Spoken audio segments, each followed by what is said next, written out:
Good morning, नमस्कार। ये national webinar में आप सबका स्वागत है।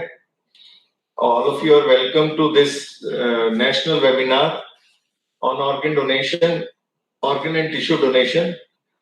Sorry for a little delay because of the technical glitches. This webinar is being organized on the occasion of Angdan Mahotsav under the Azadi Ka Amrit Mahotsav, and this month is organ donation month. We have Indian Organ Donation Day next month on 3rd of August, which we will be observing all over the country. And this webinar is aiming to give information, and this is focusing on information about the deceased organ donation, which we need to promote for taking care of the need of various organs and tissues for the patients who are waiting for these organs for saving their lives. And the second component of this webinar is prevention, which will be beginning, which is very important, that we should be having the prevention, the health promotion, the healthy lifestyles, so that the diseases which cause organ failure, they are not, their burden which is high in our country goes down, and we are able to reduce the demand for organ for treating the organ failure diseases. So मैं doctor Anil Kumar इन शब्दों के साथ director Noto आप सबका स्वागत करता हूं इस वेबिनार में। और हमारा पहला ये वेबिनार को मॉडरेट करने के लिए डॉक्टर अर्चना सिंह, अभी जो हमारे फर्स्ट स्पीकर हैं, doctor Sanjay Agarwal, head of the department of nephrology, AIIMS New Delhi, she will be introducing, and then Dr. Agarwal. For the noble cause and prevent organ failure by sensitizing people to adopt healthy lifestyle. And for a healthy lifestyle, it is necessary to know how you can prevent such disease, especially kidney disease, which are the most prevalent in India. To get an insight on this, I would request Dr. Sanjay Agarwal, who is professor and head of the Department of Nephrology in AIIMS, to address the participants. As far as the introduction of Dr. Agarwal is concerned, sir have more than 38 years of experience. He is being the great teacher, clinician. He have remarkably worked in the organ transplantation and also to strengthen the organ donation policy in the country. So my words will fall short in introducing him. So I'll request sir to kindly take the first session, which is on prevention of kidney disease. Sir. Good morning, everybody.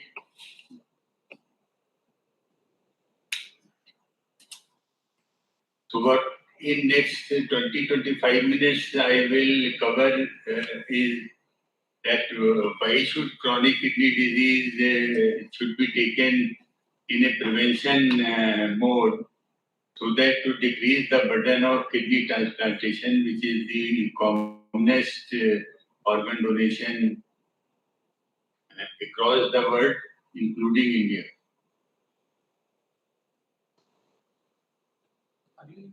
Sure. Just I will handle.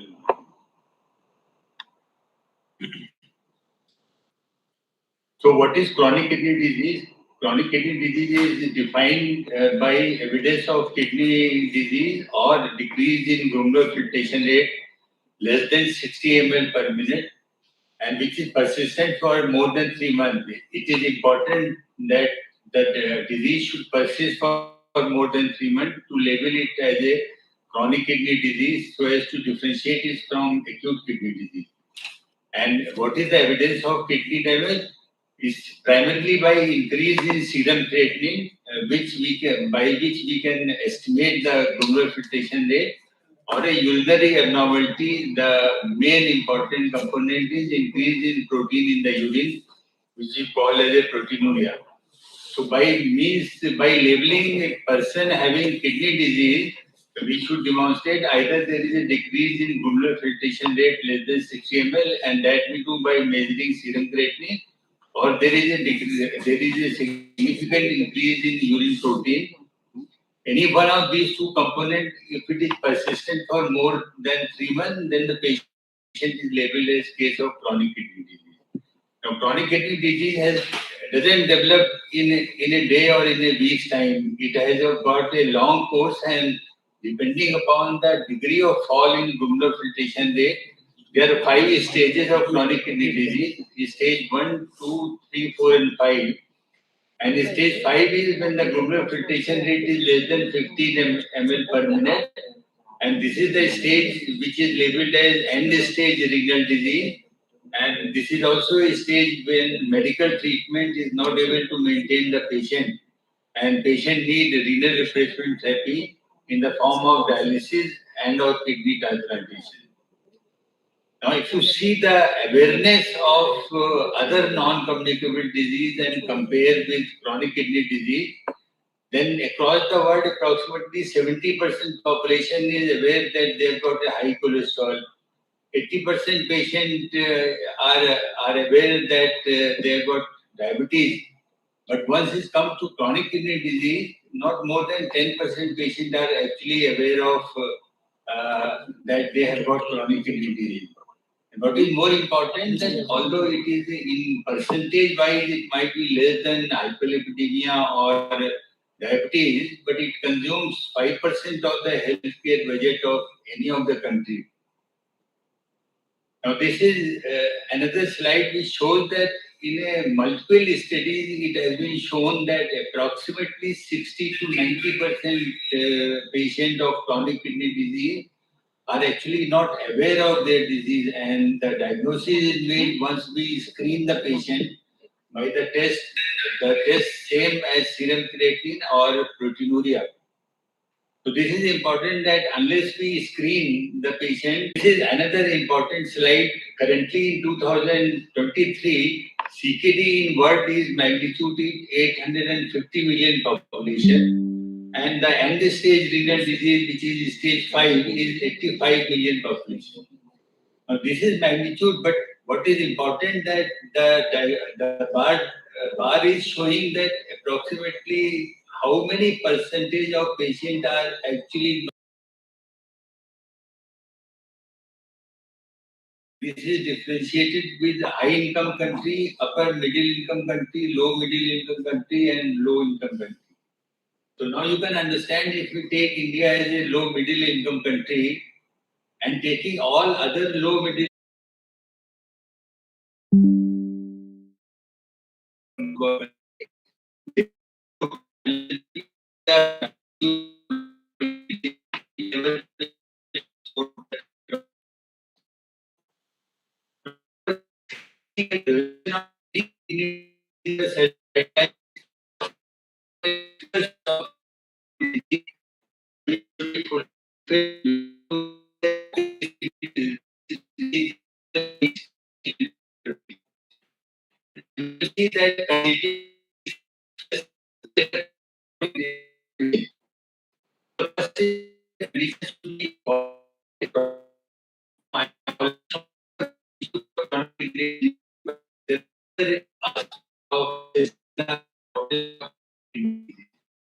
Now this is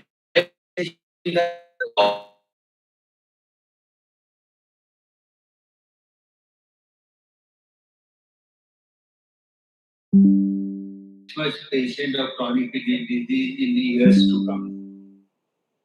This is a study from our own country of global burden of disease, and this is showing data of 2017, the prevalence of chronic kidney disease as per the age. So there are two messages out of this slide. Number one is that the magnitude of chronic kidney disease is higher in female than males.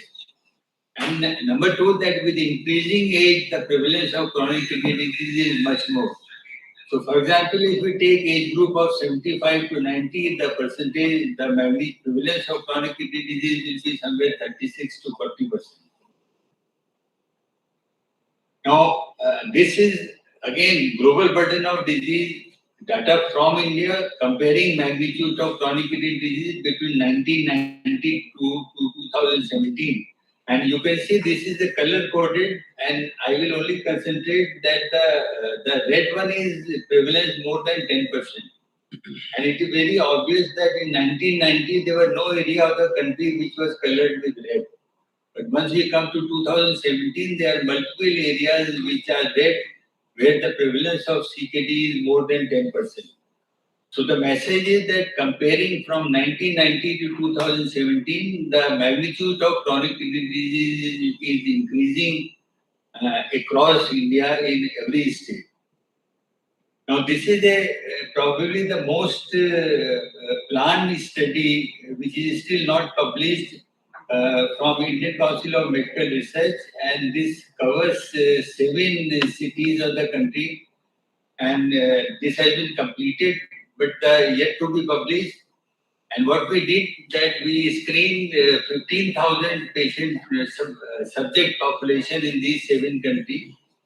And the overall combined magnitude of prevalence of CKD of all these 7 cities, which represent India, is 9.4%.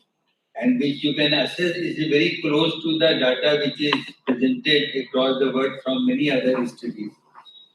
But one thing is further more important by this slide, that out of these 7 cities, the prevalence of CKD is not similar. There are certain cities where it is much more. For example, Jaipur it is 17%, while in city of Delhi it is 4.9%. Which means that if we plan to prevention of chronic kidney disease in India in different states, there is a possibility that we may need to adopt the different strategies in different states. Now, the next principle is that the diagnosis required has got a suitable test, and it is reasonably sensitive and specific for the disease. Now, let's see where the CKD fits in. Now, what is required? We require few questions and measurement of the blood pressure for diagnosis of hypertension. And then we require urine examination for testing of the protein, which can be only simple qualitative by urine dipstick, or it may be semi-quantitative in estimation of proteinuria. And we require a blood test for measurement of creatinine, by which we can estimate glomerular filtration rate. And while we are screening for CKD, we also need blood sugar, which can be done by finger prick. And because the diabetes is the commonest cause of chronic kidney disease, so we need to include blood sugar also along with serum creatinine. Now, this is the slide which is very important, because once we were discussing the planning of prevention of chronic kidney disease, this is the data out of ICMR study which I just quoted. The 2 things which I want to highlight in this is that we need to do urine protein testing and a serum creatinine. And I wish to stress that at the moment at primary health center, there is a lack of for serum creatinine. Hello. Question was raised that can we Hello. do something by only doing urine proteinuria testing?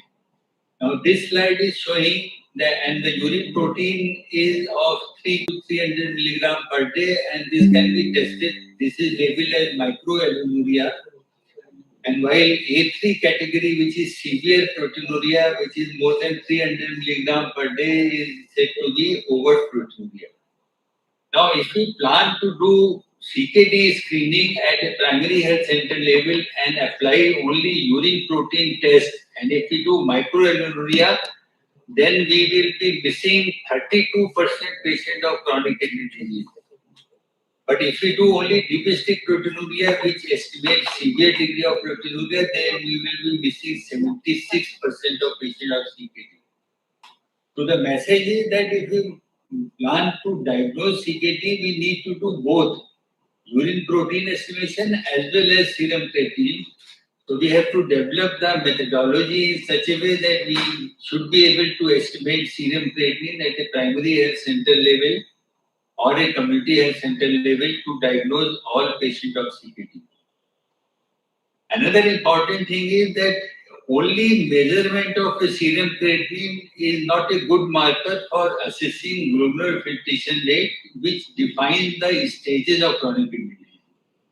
Now, here is the example: if the serum creatinine is 1.3 and it is in 80 kg male, then we estimate glomerular filtration rate, it will be 90 ml. But same 1.3 creatinine, if it is in 40 kg female, then the GFR will be 45 ml. So what is important that after measurement of serum creatinine, we should put a formula and estimate glomerular filtration rate. Otherwise, serum creatinine alone may be misleading to assess not only diagnosis of CKD, but the staging of CKD also, which is important. Now, so we have seen that the test for diagnosis is quite simple. Now, let's see whether this test is acceptable to population or not, because once we are screening at a population field level, then the test should be acceptable to population. So just to complete in one slide, we need to ask few questions. We need to do blood pressure measurement, urine dipstick for quantitative measurement of protein, glucometer for finger prick for estimation of sugar, and a serum creatinine, and all these tests can be done in a very small amount of money, somewhere rupees 100 to 200 will be sufficient to do the screening for chronic kidney disease. Now here, as we have got glucometer for measurement of a finger prick for blood sugar, there is a development of an instrument which is called creatinometer, which is also going to measure the serum creatinine by finger prick. Because we know that in the periphery field, finger prick measurement of the test is much more acceptable as compared to withdrawing the blood from the vein through the syringes. But this creatinometer has still not in practice. So soon with time, the government and the policymakers should speed up and develop the creatinometer for easy acceptance of the test. Now, next is that there should be a recognizably latent and asymptomatic period, because if we diagnose disease at the time of symptom, then we are quite late. So let's see where the CKD fits into this. As I told you, there are 5 stages of CKD. So stage 1, 2, and 3 are primarily asymptomatic stages. And what we clinically diagnose CKD is majority of time stage 5 and to some degree stage 4. And if we see that how much is relative percentage of these stages, so if you group stage 1, 2, and 3, these constitute 85 to 90% of all CKD, which means that 85 to 90% of CKD patients are asymptomatic and can be diagnosed only if we do the screening test of serum creatinine and urine proteinuria.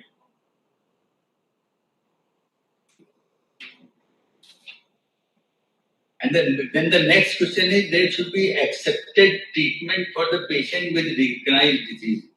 Now, whenever any screening for any disease is done, the most important question comes that if you diagnose that disease by the screening test, what next?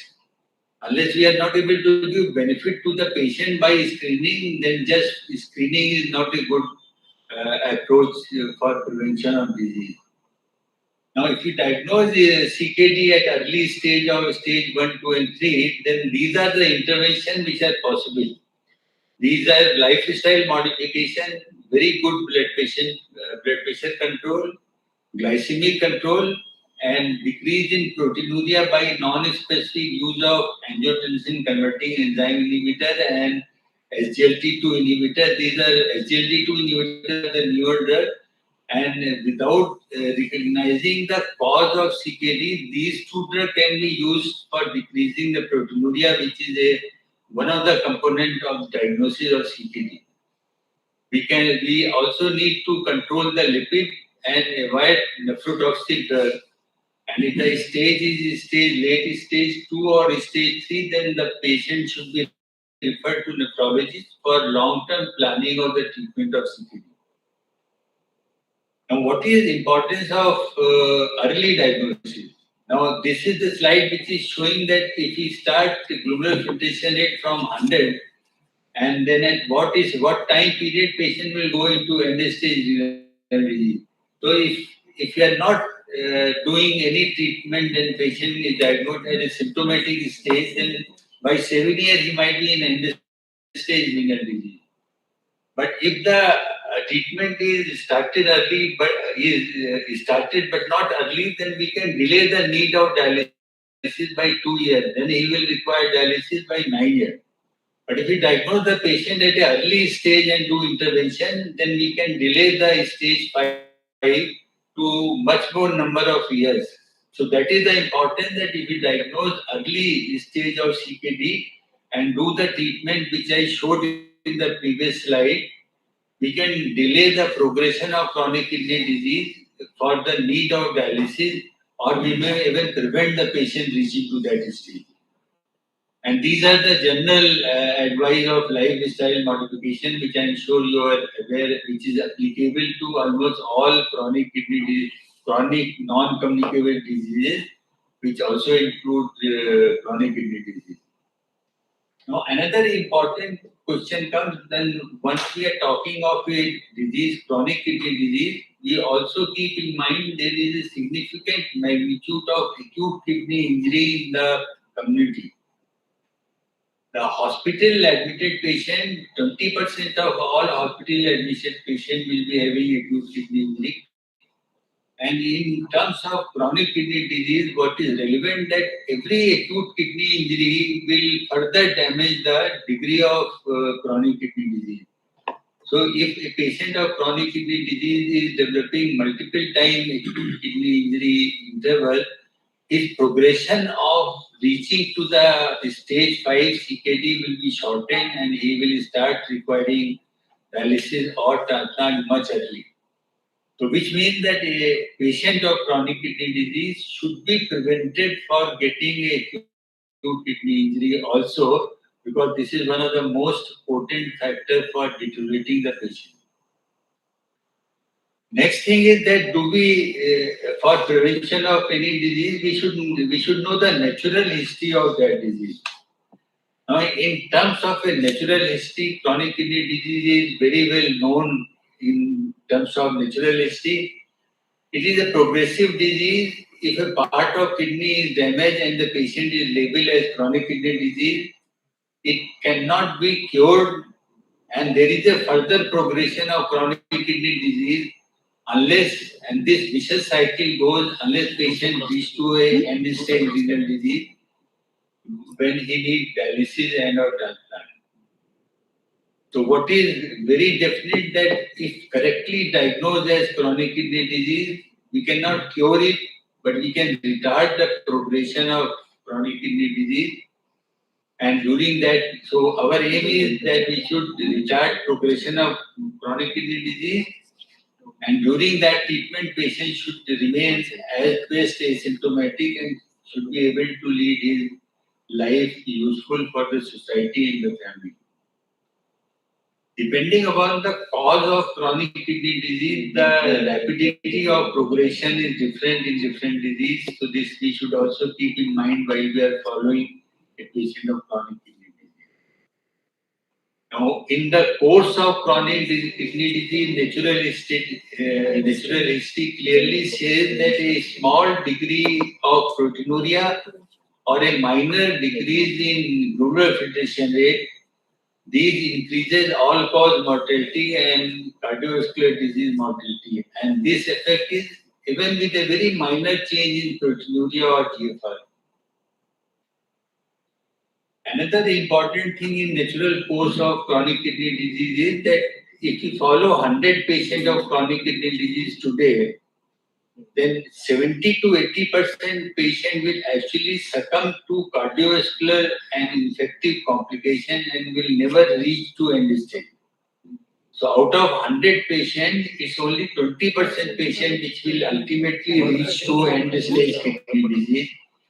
So that is why every patient of chronic kidney disease, in addition to management of chronic kidney disease itself, all the treatment for prevention of cardiovascular complications should also be done to prevent the cardiovascular death in these patients.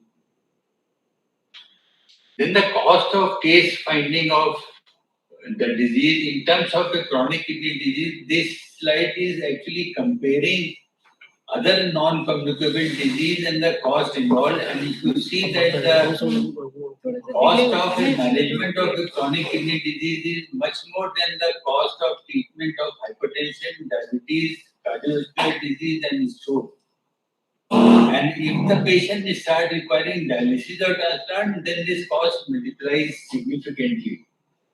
So treatment of chronic kidney disease is far more economically costly as compared to tests for diagnosis of CKD in early stage. Right.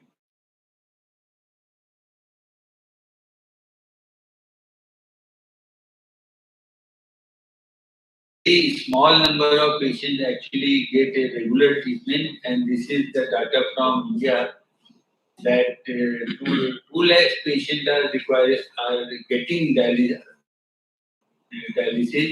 and approximately 1,500 transplant. This is a little old slide in 2022, 1,500 transplant. And last aspect is case finding should be a continuous process. This is not a one-time screening of CKD. Now, CKD screening can be done either we do in whole population like it is being done in Singapore. They are trying to screen the whole population, or there is a selected area like in India we know that there are selected area in southern states where the incidence of chronic kidney disease is much more. So we can concentrate screening much more in that. But leaving behind, if we want to screen chronic kidney disease and prevent, then only the high risk group will be the most important target for screening of chronic kidney disease. And what is the high risk group? Every person, every patient of diabetes, every patient of hypertension, patient who has got family history of a chronic kidney disease, person who has got more than 60-year age, any person who has got a past history of acute kidney injury, and as I told, a high prevalence area in the country, in southern state and in some of the eastern state, where chronic kidney disease of unknown origin is very common. Other than these high risk group, any person who complains with swelling over the body, unexplained anemia, bone pain and fracture with a minimal trauma or a persistent nausea and vomiting. These are also, as these are very common and very subdued symptoms, we should not ignore, and these patients should also be screened for chronic.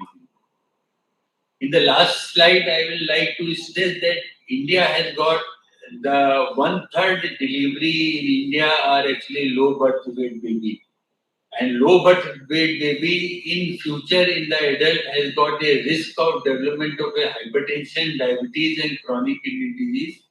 Chronic kidney disease because their development of kidney leads to underdevelopment of kidney leads to low nephron number, and this child in adulthood has got a high risk of chronic kidney disease. So the government of India has integrated chronic kidney disease in national program of cancer, diabetes, cardiovascular disease and stroke. And it has been planned that what needs to be done at a primary health center, what needs to be done in some sub-center, and what facility needs to be developed at community health center. And there are guidelines also made for primary care physician for prevention, screening, and management of chronic kidney disease. And in the end, I will say that although we need to develop, we have got national organ transplant program, we have got dialysis, PM dialysis program, but as we know, we cannot handle every patient of this disease. We need to decrease the burden of chronic kidney disease itself.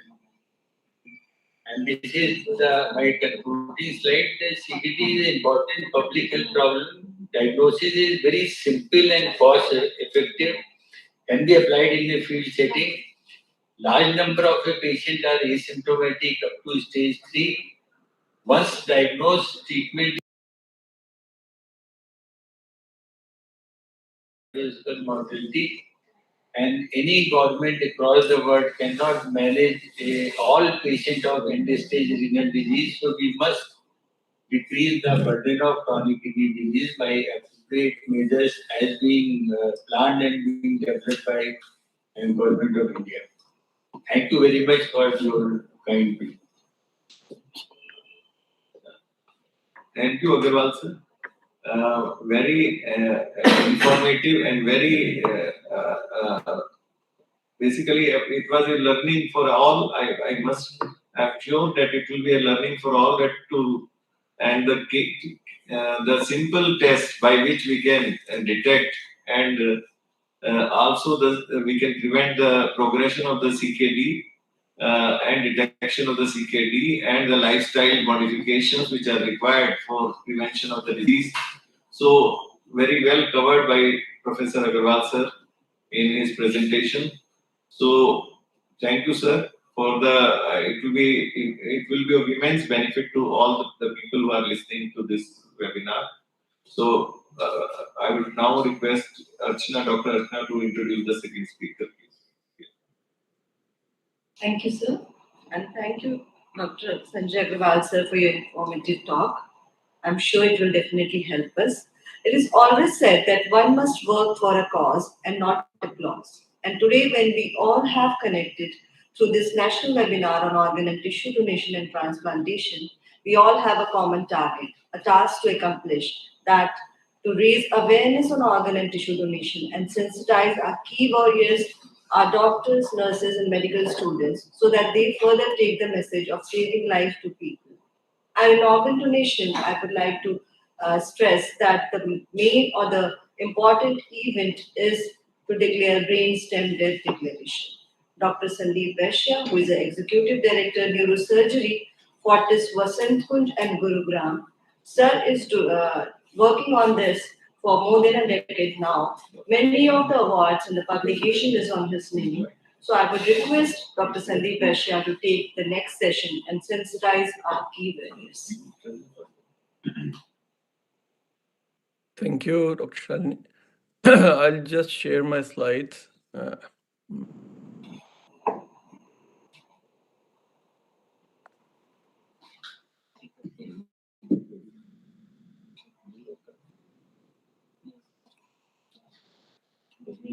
If they have link, you can directly share their own screen. I'm sharing my slides.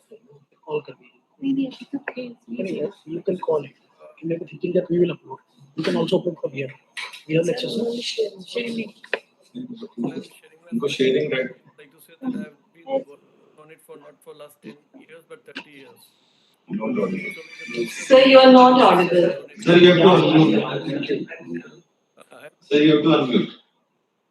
Can you hear it? Can you hear?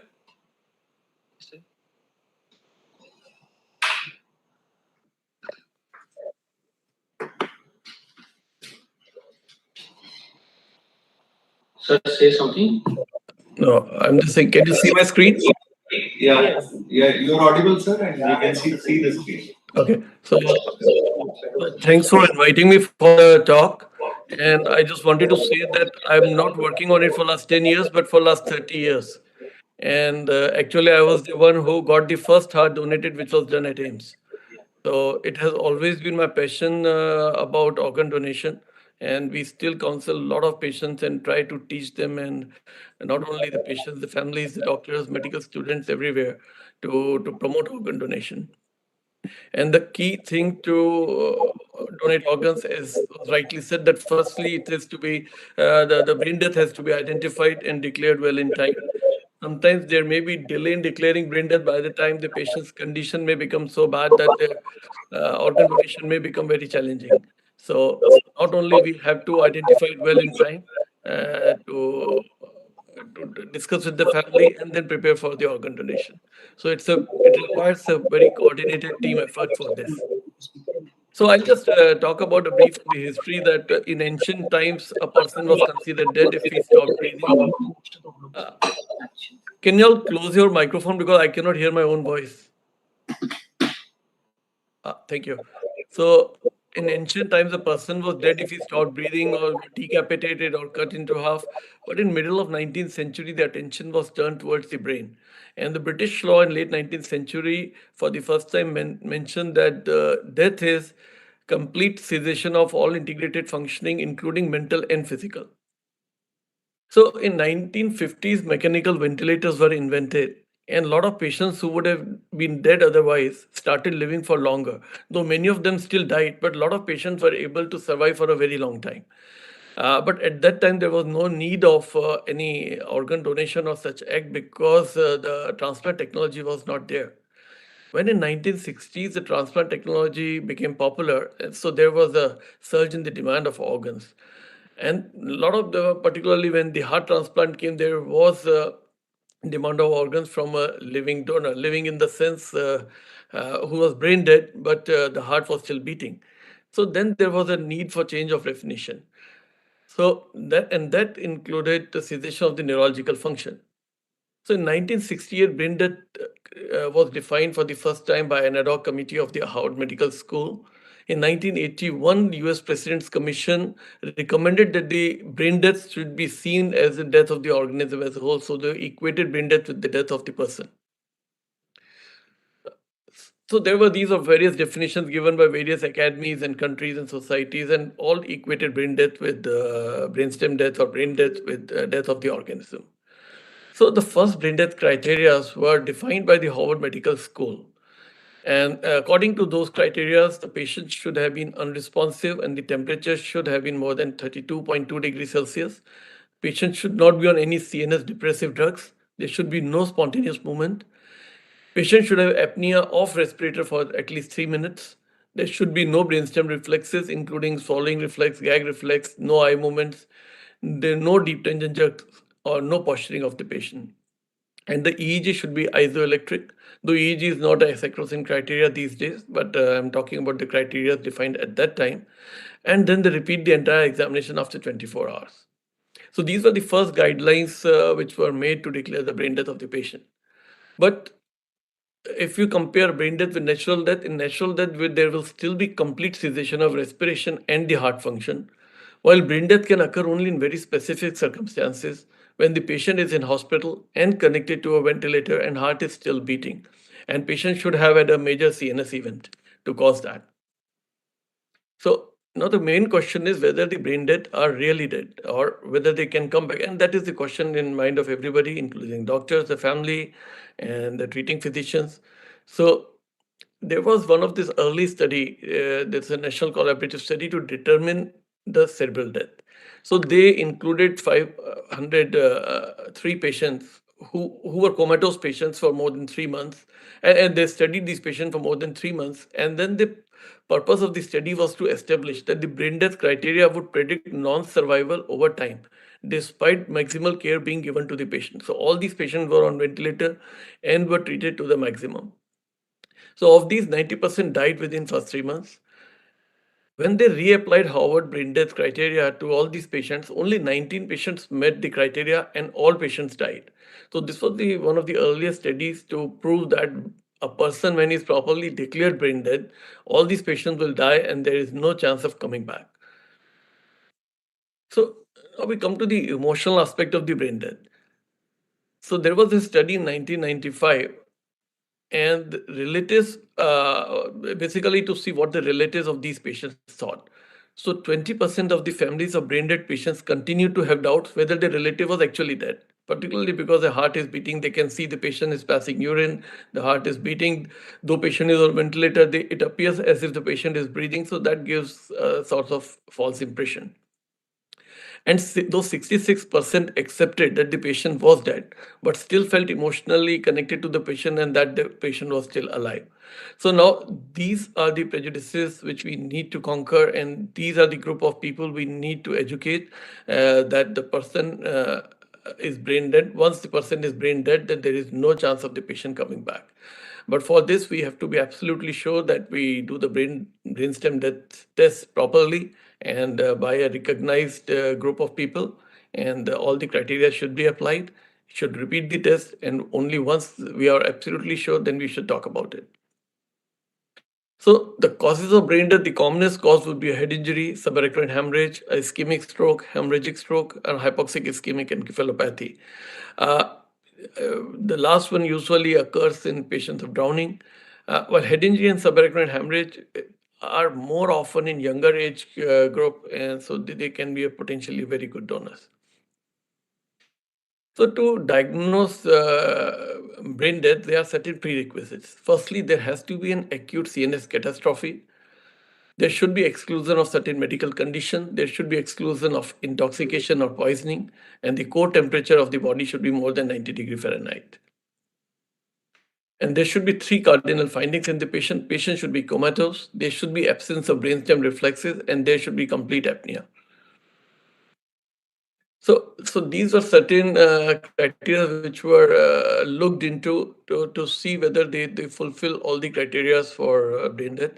So are there any patients who fulfill the criteria of brain death but recover brain function? The definite answer is no. So there has not been any incidents where properly patient was certified brain death and the patient came back to life. Now, what is the adequate observation period to ensure that the cessation of neurologic function is permanent? So there is insufficient evidence for that, but generally now the current guidelines for most of the countries say that you do the test, and if you certify brain death, you can repeat the test after 6 hours, and if the patient is still fulfills all the criteria, then you can declare the person brain dead.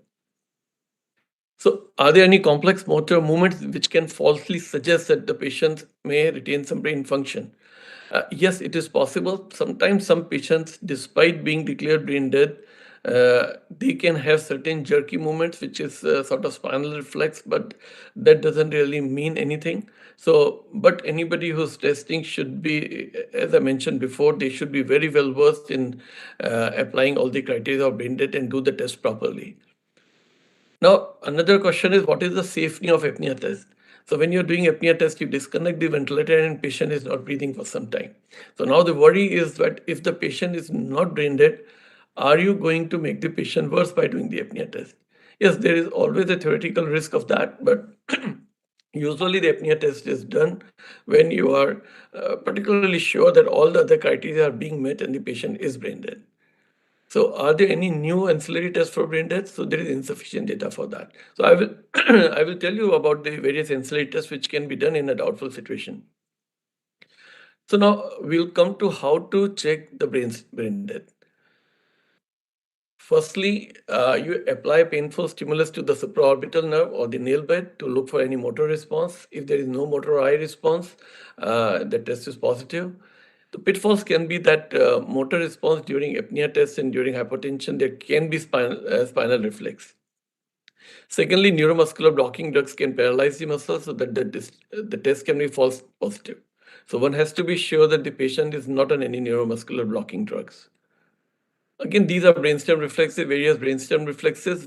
I will come to them one by one. So there should be absence of pupillary response in both the eyes. There should be no ocular movement or oculocephalic or oculovestibular reflex testing. Corneal reflex should be absent, and the pharyngeal and tracheal reflex should also be absent. So corneal reflex is elicited by touching the edge of the cornea. The afferent is fifth nerve, the efferent is seventh nerve. A pitfall is that a severe facial or ocular trauma will close the eye because there will be swelling in the eye, and that limits the interpretation. You may not be able to open the eye properly. And secondly, drugs like sedatives, barbiturate, and other drugs can abolish or diminish these reflexes. So the light reflex, here the afferent is optic nerve and the efferent is third nerve. So there should be no response to the bright light. The pupil may be round or oval, and they can be mid dilated to fully dilated. The size really doesn't matter. It can range from 4 to 9 millimeters, but they are not reacting to light. The pitfall, again, many systemic drugs can change the pupil size. A local trauma, topical mydretics can also change the pupillary size. No, absence of grimacing or eye opening with deep pressure on both the condyle. Again, this is also checking the pain reflex. So the afferent is fifth nerve and the efferent is seventh nerve. Then oculovestibular reflex. So you can look for the dorsal movement, like in the old days when you would move the doll, the doll would move the eyes on either side. So you turn the head vigorously from middle position to 90 degree on both the sides, and you look for any eye movement. If the eye movement is not there, then the brainstem death is positive. Again, the pitfall is that if there is a concomitant spinal injury, then you don't move vigorously, and then perhaps you omit this test.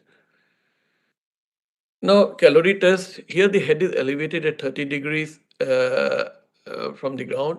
This is to isolate the input of horizontal semicircular canals.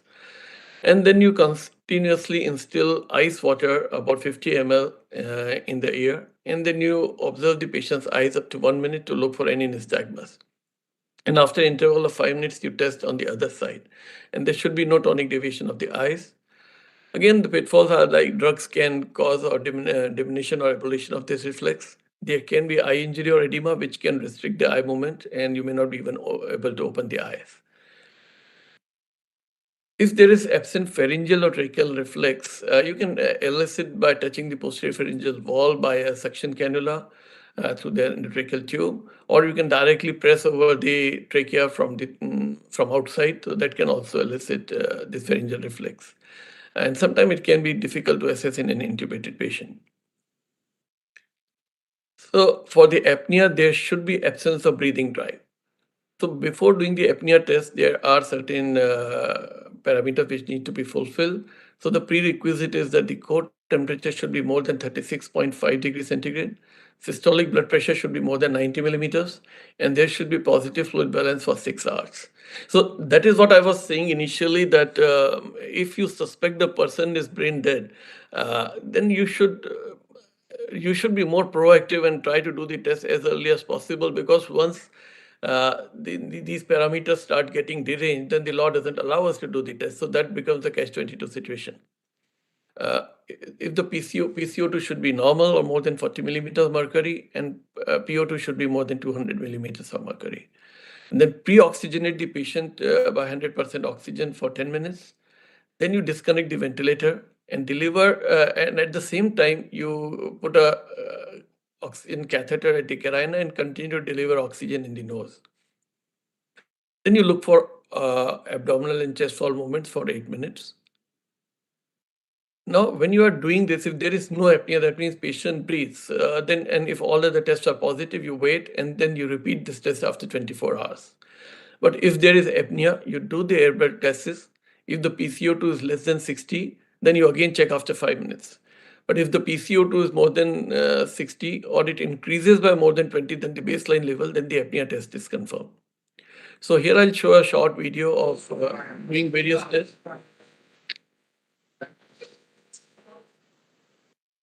So here we are giving supraorbital pressure to look for any facial grimacing. Now pupillary reflex is being checked by a bright light. So you check both the pupils and bring the light from the side. And then look for responses in both the eyes, whether the consensual or the direct reflex is there. Now, this is touching the cornea from the side to look for the corneal reflex. And as you can see here, the patient is not blinking, so the corneal reflex is negative. Now, here you can directly apply pressure on the pharynx on the trachea to elicit the pharyngeal reflex, which was again negative. The patient did not cough. This is ice cold water, and the patient is already elevated by 30 degrees, and you continuously instill the water into the ear. And once you start instilling, you open the eyes and look for any deviation of the eyes or any nystagmus.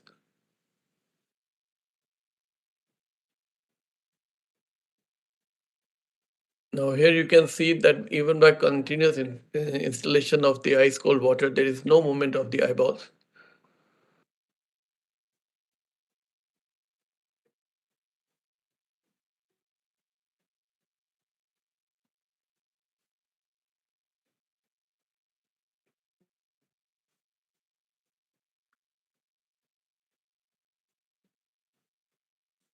Now this is checking for the doll's eye movement. You open the eyes and just turn the head suddenly on either side.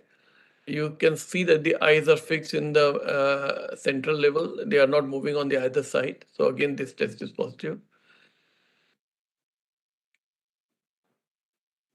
Now, the patient has already been pre-oxygenated for last 10 minutes. You can see that the pulse rate is stable, the heart rate is stable, BP is all right, and oxygen saturation is 99%. So you can proceed to disconnect the ventilator.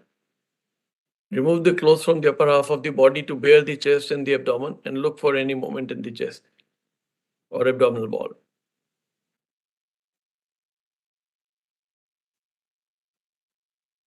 Again, you see that there is no movement, so the apnea test is positive. You do it for we do it for minimum 5 minutes, but the various guidelines say ranging from 5 to 8 minutes. And then if once it is negative, then you connect the patient back to the ventilator. So the ancillary tests, they are not required for routine cases. There can be previously conventional angiography used to be done, but it's an invasive test and a time-consuming test. But it still can be done in a position of doubt. Then you can do a EEG, you can do transcranial Doppler, you can do a technetium brain scan, you can do somatosensory evoked potential or brainstem auditory evoked responses, or you can do a SPECT CT. So this is a conventional angiography. On this side, you can see this is normal. This is the internal carotid artery, and this is the intracranial filling of the blood vessels. While in a brain dead patient, there is no intracranial flow. So you can compare these two. You can see multiple vessels here, while there is complete absence of vessels here. This is a normal EEG where you can see multiple waves, while in this brain dead patient, there is an electrocerebral silence. Again, the EEG, that artifacts can limit interpretation, and the sedatives and barbiturates can cause isoelectric EEG. So you have to be sure that patient is not on any of those drugs. Again, this is an example of a transcranial Doppler. There is a systolic wave and there's a diastolic wave. While in a brain dead patient, you can see small systolic peaks in early systole, but there is no diastolic wave. Now, cerebral scintigraphy done by technetium 99. So it is injected within 30 minutes of reconstitution, and you take multiple images, and there is no uptake in the brain parenchyma. It looks like a hollow skull. You can see here, like the rest of the body is getting filled by it, but the skull remains hollow. So it is complete absence of technetium uptake in this skull. So again, in somatosensory evoked responses, there is bilateral absence of N20 and P23 response. I'm just showing this that these tests can be done. It's not actually that we do all these tests. And there can be certain neurologic states that can mimic brain death, like locked-in syndrome, akinetic mutism, a person vegetative state. In most of these states, there will not be any dilemma because the patient is still breathing. But in very few cases where the patient stops breathing, and so there can be a doubt about this, particularly in severe hypothermia or sedative or anesthetic overdose. Or they can lead to neuromuscular paralysis. So you have to be very careful before diagnosing brain death that patient is not in any of these situations. Now, coming to declaration of brain death in children less than 2 years of age, less than 1 year of age, the brains in infants have increased resistance to damage, and they may recover substantial function even after exhibiting unresponsiveness for a prolonged period, as compared to adults. So longer periods of observation are required in small children. They should not be significantly hypothermic or hypotensive for the age. And the recommended observation period depends on the age of the patient. It is if we assume that the child was born at full term, between the ages of 2 months and 1 year, an interval of at least 24 hours should be used as compared to 6 hours in the adults. While between the ages of 7 days and 2 months, the minimum interval should be 48 hours. For children less than 7 days of age, no reliable criteria have been established till now. And in patients from 7 days to 2 months, 2 examinations and EEGs should be separated by at least 48 hours. While in 2 months to 1 year, 2 examinations and EEG should be separated by at least 24 hours. And so why we want to declare a person brain dead early?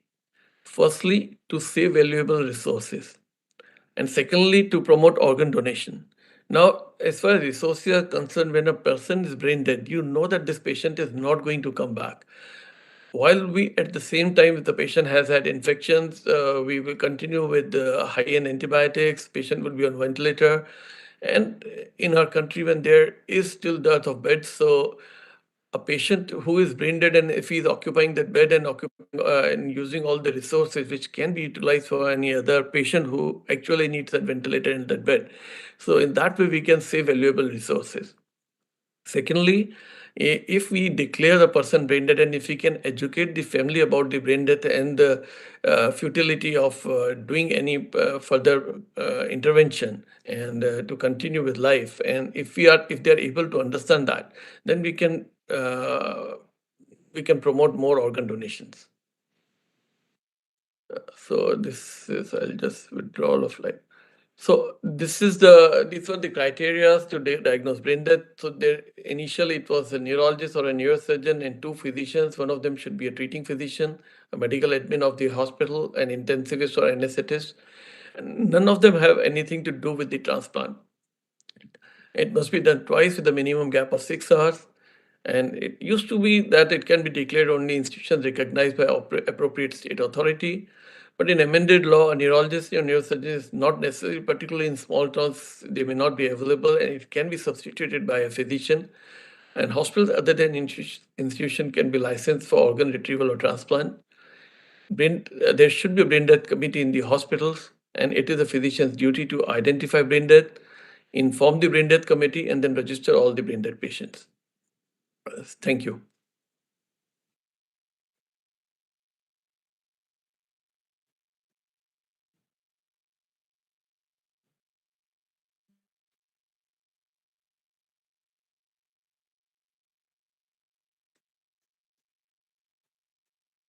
Is there any question?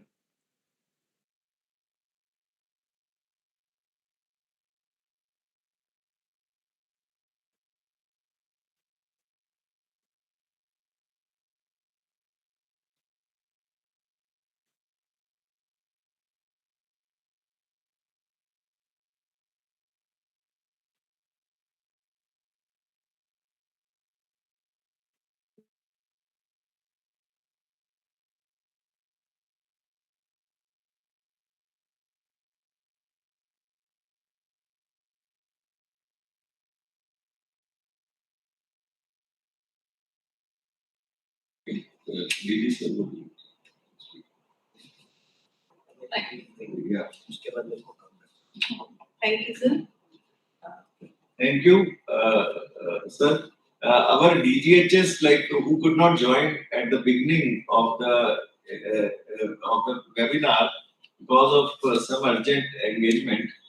He is the chairperson for this webinar, Professor Atul Goyal, sir. He is now available. We are thankful to him, sir, for taking time and joining the webinar. So we will request him to give his message on the occasion of this national webinar, which is being not only telecast on the two YouTube channels, one of the Ministry of Health and Family Welfare and also of NOTO.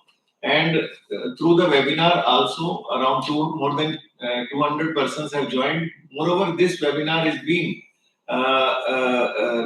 also telecast by various medical colleges, institutions of national importance like SMS Jaipur, in PGI Chandigarh, JIMS Noida, and in JNK, so Government Medical College JNK, and these are and many others. So this is going to many of the people who are medical nursing and paramedical professionals, as well as other stakeholders for promoting the cause of organ donation and for prevention of diseases. So I would request our DGHS sir to give his remarks and his remarks and message on the occasion of this national webinar. So, thank you. Very good morning. Apologies for not joining earlier. There was no pressing engagement. Actually, I attend my outpatient clinic on Saturday, and get to see a few patients, which is so very dear to me. So after seeing those patients, I am here at 11 o'clock. And as for seeing the topics of the webinar, since two of the topics focus on prevention of renal failure and hepatic disease. So I would just mention the three patients that I saw in the OPD today, and I'll bring to you certain points which we must consider when we talk of prevention of these organ failures. The first patient I saw was a 72-year-old diabetic whom I first saw 2 weeks back. And at that time, she was on 4 antihypertensive drugs. A dose of telmisartan 40 milligram twice a day, amlodipine 5 milligram twice a day, atenolol 50 milligram once a day, and prazosin 2.5 milligram HS.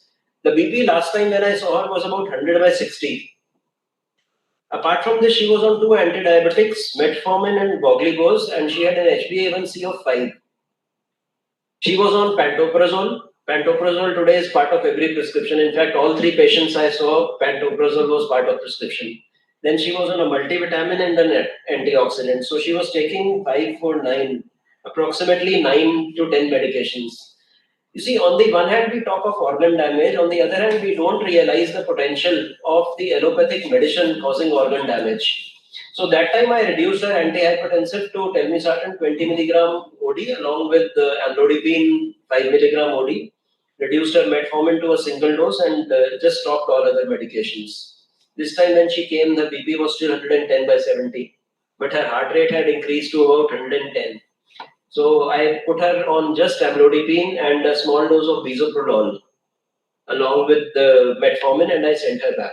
Now what I'm trying to put across is that one, we don't even realize what is the anti-diabetic level to be achieved. You see, she had a HbA1c of 5. At 72 years, HbA1c of 7.5 is very well acceptable. So unnecessary drugs, maybe next time I am able to stop her metformin as well. She may not even require that. Now coming to the second patient is a 40-year-old NTS worker whose complaint was pain, abdomen, distension and flatulence for the last about 1.5 years. Dr. Sanjay यहाँ पे बैठे हैं. He was seen in the AIMS OPD 4 weeks back, in the medical OPD of AIMS 4 weeks back, where he claims my abdomen was not examined. My history was heard very briefly and I was prescribed 4 drugs. He carried the prescription. उसमें सबसे पहली drug pantoprazole थी, दूसरी एक antacid था, फिर इसबगोल था, एक एंटीऑक्सीडेंट था और एक मल्टीविटामिन था. इसके अलावा एक छठी ड्रग जो अपने आप केमिस्ट से खरीद के खा रहा था वो फैमोसिड थी, फेमोटिडीन. तो उसने वहां डॉक्टर से पूछा कि क्या मैं ये ले सकता हूँ कि तो मेरे को इससे रिलीफ आ जाता है. तो डॉक्टर ने कहा ये भी ले लेना जब कभी मौका पड़े. तो 6 दवाइयां हो गई. अब मैंने उसकी जब हिस्ट्री ली, बड़ी इंटरेस्टिंग हिस्ट्री थी. See, he was consuming 18 chapatis a day. In one meal, he used to take 6 chapatis, and he used to finish those 6 chapatis in less than 10 minutes. अब एक बहुत बेसिक लर्निंग है, जब आप जल्दी जल्दी खाना खाते हो, you suck in lot of air. साथ में जो ब्रीदिंग में एयर जाती है, वो उसमें से एटलीस्ट 50 to 60% आपके स्टमक में जाती है, which is going to escape as flatulence. उससे चाहे खट्टे डकार आए, चाहे गैस फॉर्मेशन हो, that is going to escape. So आज मैंने उसको सिर्फ ये बोल के भेजा है कि तुम धीरे धीरे चबा के खाना. And बाकी I got a precautionary ECG because a 40-year-old man who complains of distension and pain abdomen should always be investigated for IHD. Now again, जहाँ दवाइयों की जरूरत नहीं है, हम क्यों दवाइयाँ प्रिस्क्राइब करते हैं? हम कैसे organ failures prevent करेंगे? So modern medicine is probably losing its way by prescribing too much which is not required. Now coming to the third patient, a 48-year-old obese lady diagnosed hypertensive, diabetic and hypothyroid. She had a problem, but she was on thyroxine 75 microgram for the last couple of years with not a single test of thyroid being done. अच्छा, हमारी tendency क्या हो गई है, हम thyroid test जब करते हैं फॉलो अप पेशेंट्स में, we do only the TSH. अगर TSH हमारा 5 से 1 पॉइंट 2 पॉइंट ऊपर होता है, हम 25 माइक्रोग्राम थायरोक्सिन और बढ़ा देते हैं. This is what is happening. And if people who are familiar with medicine should know that जब thyroid storm होती है, you actually have liver failure. So is excessive dose of thyroxine, can it also result in hepatic dysfunction? I believe it can. When it can be the manifestation of thyrotoxicosis, or it can be the manifestation of a thyroid storm, Why can't it cause liver failure? Anyway, एक तरफ उसका she's got a heart disease, दूसरी तरफ आप thyroxine बढ़ाए जा रहे हो. If we remember the dose of thyroxine, it is in terms of micrograms, and the maximum dose should be about 100 micrograms अगर हम normal body weight को लें. लेकिन आजकल people are on 200 to 250 micrograms of thyroxine and not responding. So there is something wrong somewhere which we need to investigate. So mindlessly नहीं बढ़ाना है. Please get a T3, T4 done along with TSH. Only if the T3, T4 is less to increase the thyroxine. Otherwise, don't blindly increase it. So these are certain messages which should go in terms of practice of medicine to prevent organ failures. And I am sure all the people here would take care, because आप जितने मर्जी transplants कर लो, जितनी population हमारी India की है, we can never solve the problem of organ failures by increasing the number of transplants. We will have to ultimately reduce the number of organ failures to take care of this gap. So I will end here and hope you have a good webinar. I'll also take leave because I have now some urgent matters to attend to. Thank you. Thank you, sir. Thank you very much, and giving the message that we should focus on prevention of disease and do not prescribe the unnecessary medicines and because that is our primary duty, that we should not cause no harm to our patients by our treatment prescriptions. So that is very important, that we should have rational prescription. What is required, that should be given. So I would now request Dr. Archana to introduce the next speaker, and we will have. Thank you, sir. Throughout this webinar, we will have the privilege of hearing from esteemed experts in the field of organ transplantation and donation. Their experiences and insights will undoubtedly open our minds and heart to the profound impact of this life-saving gift. So we'll move to our next session, and I would request Dr. Rahul Pandit, who is a consultant intensivist, chief intensivist in HN Reliance. Sir is working on donor management for past a decade, and he is playing a vital role in this. So I would request Dr. Rahul Pandit to take the next session, disease donor management. Thank you very much, Madam, for the kind introduction. Anil Kumar sir, good morning. Thank you very much, and Honorable DGHS sir, good morning. Can I share my slide, or you would be sharing it from your side, Madam? You can share. You can share. I can share. Thank you. Doing that now. Is it visible to everyone? Yeah, it is visible, sir. Thank you, sir. You can make it on slide. Yeah, I'm just doing that, sir. Yes. So, thank you very much for inviting me for this webinar. I'm going to talk about management of a brain dead donor. After the talk on how to diagnose brain dead, I think this is an apt talk to actually follow, so that we understand that how do we preserve these organs so that organ donation can happen, and if at all organ donation happens, these organs would be in the best of the shape so that they can actually benefit for the purpose of which organ donation was done. That's the whole purpose of managing a brain dead donor. Now, when do you actually identify a donor? That's the most important thing. The first thing which we actually need to identify and understand is that if you wait for all the reflexes to go away and then act and then start thinking of preserving this donor, then you are a little bit too late. I can also hear an echo. Some people are complaining of echo. Even I can hear that echo. Yes. I will try and see if I can come off my earplugs and just go back to normal. Give me a second.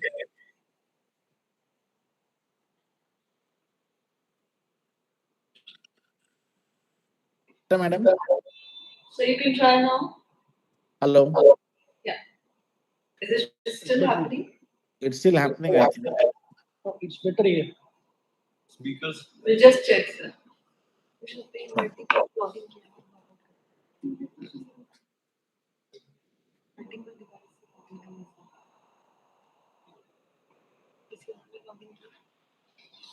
Sometimes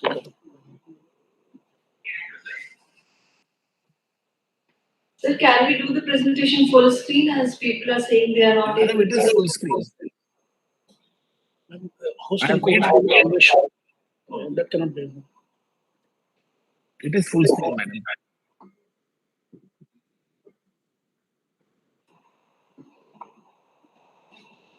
इसको full screen थोड़ा बड़ा उसमें enlarge करें. I've made it to the PowerPoint presentation. This is the half screen, and now I'm going to slide presentation mode. This is the presentation. All right, so let's start. I think the echo is still there, but let's just continue. So when you identify a potential donor, essentially what you need to realize is that when you wait for the reflexes to go away completely, that is the time when you've actually lost a lot of important time for managing these donors. So I have come out with this mnemonic, which is a very acceptable mnemonic worldwide, which is GIVE. If you have any patient which has got a GCS of less than 5, is unconscious or is intubated, needs full ventilator support, and the eye signs are absent or they are already abnormal. Those are the patients you need to identify, and they need to be basically started to be preserved so that if at all they go on to become brain dead, you have already preserved these patients reasonably well. If you wait for the reflexes to sort of go away, I think you are too late. Again, I'm just repeating myself. The general approach to these issues is basically a good housekeeping. Your standard approach to the issues is very important. Maintain extracranial lung perfusion, prevent adverse sequelae of brain death, correct abnormal physiology as necessary to facilitate a clinical brain death testing, exclude contraindications to brain death donation, which will be covered as we go across, not in my talk but in the other talks, and consult your local organ donation agency at any time, like Noto, Roto, or Soto, or your ZTCCs or your Transtand, whichever state you are in, so that they'll be able to help you out. Now, there is an important thing to understand. The entire physiology is a bit different before the patient becomes brain dead. The entire therapy is oriented towards brain. So we try to maintain our cerebral perfusion pressure. You try to maintain. So can we not get anything to do with the echo? From my side, I'm just on a normal computer with my headphones. That's fine. With my AirPods rather. Is there any other person who has the webinar open on their computer? Please stop it, please mute it, or please disconnect, then we'll be able to hear it properly. Hello? Is it better now? Hello? Yeah, much better, much better. Sir, please, Rahul Jain, sir, please mute your computer. Thank you. Thank you very much. Now that's much better. So physiological support before brain death. Basically your therapy is oriented towards preserving the brain. So we are managing these patients, trying to maintain their CPP, trying to save their life. We give them osmotherapy. We control the temperature. Sometimes there is a mild hypothermia which is contained. CSF drainage is done sometimes, and we keep on assessing the CNS function. Unfortunately, despite best of the ability, these patients go across and lose all their CNS activity. That's when we actually talk about brainstem death. And that's when we need to think of withdrawal of brain-oriented therapies once you've done your first test. And once you've done your first clinical apnea test, then you can stop all of these brain-oriented therapies completely. So what is the physiology after brain death? Basically, it is to preserve the organs so that the purpose of organ donation is fulfilled, so that the organs which we are actually donating can function very well in the recipient's body for which they are going through. How do we do it? We have authored IICCM donor management guidelines, and I can tell you today that on the 15th of July, we had our second meeting, and this is 5 years old guidelines. So the new guidelines are now being prepared. Within 1 month, they will be ready and they will be published in the Indian Journal of Critical Care Medicine again. So we are again in the position to publish these guidelines back again with a renewed evidence and everything. And what I'm going to cover today is going to be a part of the lot of new evidence which we are talking about. We are going to talk about ventilating these patients, how to manage fluids and inotropes, DDAVP, warming. We are going to talk about basic treatments for critically ill patients like turns, suctioning, surveillance, and we're going to talk about monitoring and investigations. So this is the paper which I'm referring to, 2017. As I said, the next paper will be out before the end of this year, and it will be available in the Indian Journal of Critical Care Medicine. So once the donor is identified, I think there are some basic cardinal rules which we need to follow. The first is you measure the temperature. So always measure the core temperature. Lot of the times I find that people who are managing these donors, they believe that they are managing the temperature quite efficiently, but unfortunately they are doing the surface temperature monitoring. And 90% of the problems I have been able to solve by just asking them to do a core temperature monitoring. And usually the core temperature is much, much lower. What happens is that the donor, once they become brain dead, they do not have the ability to keep their body warm. So they quickly cool down to the room ambient temperature. And it's not uncommon to have a temperature of 30 degrees, 29 degrees, 31 degrees, 32 degrees with severe hemodynamic compromise, sometimes even cardiac arrest. So please measure your core temperature, because one of the requirements or prerequisites of brain dead testing is a normal core temperature, which should be at least 35.5 degrees centigrade or more. The second is, after the first test is positive, please stop your mannitol, phenytoin, and all the other things which you are trying to be brain protective, so that you do not induce large volume diuresis again and further cause more hypothermia and stuff. I go by the rule of 100. What is rule of 100? Rule of 100 is simple. Try and maintain a patient's blood pressure of 100 millimeters systolic, urine output around 100 ml per hour, temperature closer to 100 degrees Fahrenheit, which is 98.97 and above, and of course below 100. As every 100-minute passes, you assess volume, whatever status in which you are assessing volume in your unit. Whether you are using a CVP, you are using your IVC method, or you are using a stroke volume variation, please use it effectively. Monitor sodium and potassium every 100 to 200 minutes, and make sure that you are basically replacing the requirements, or you are correcting the sodium as required.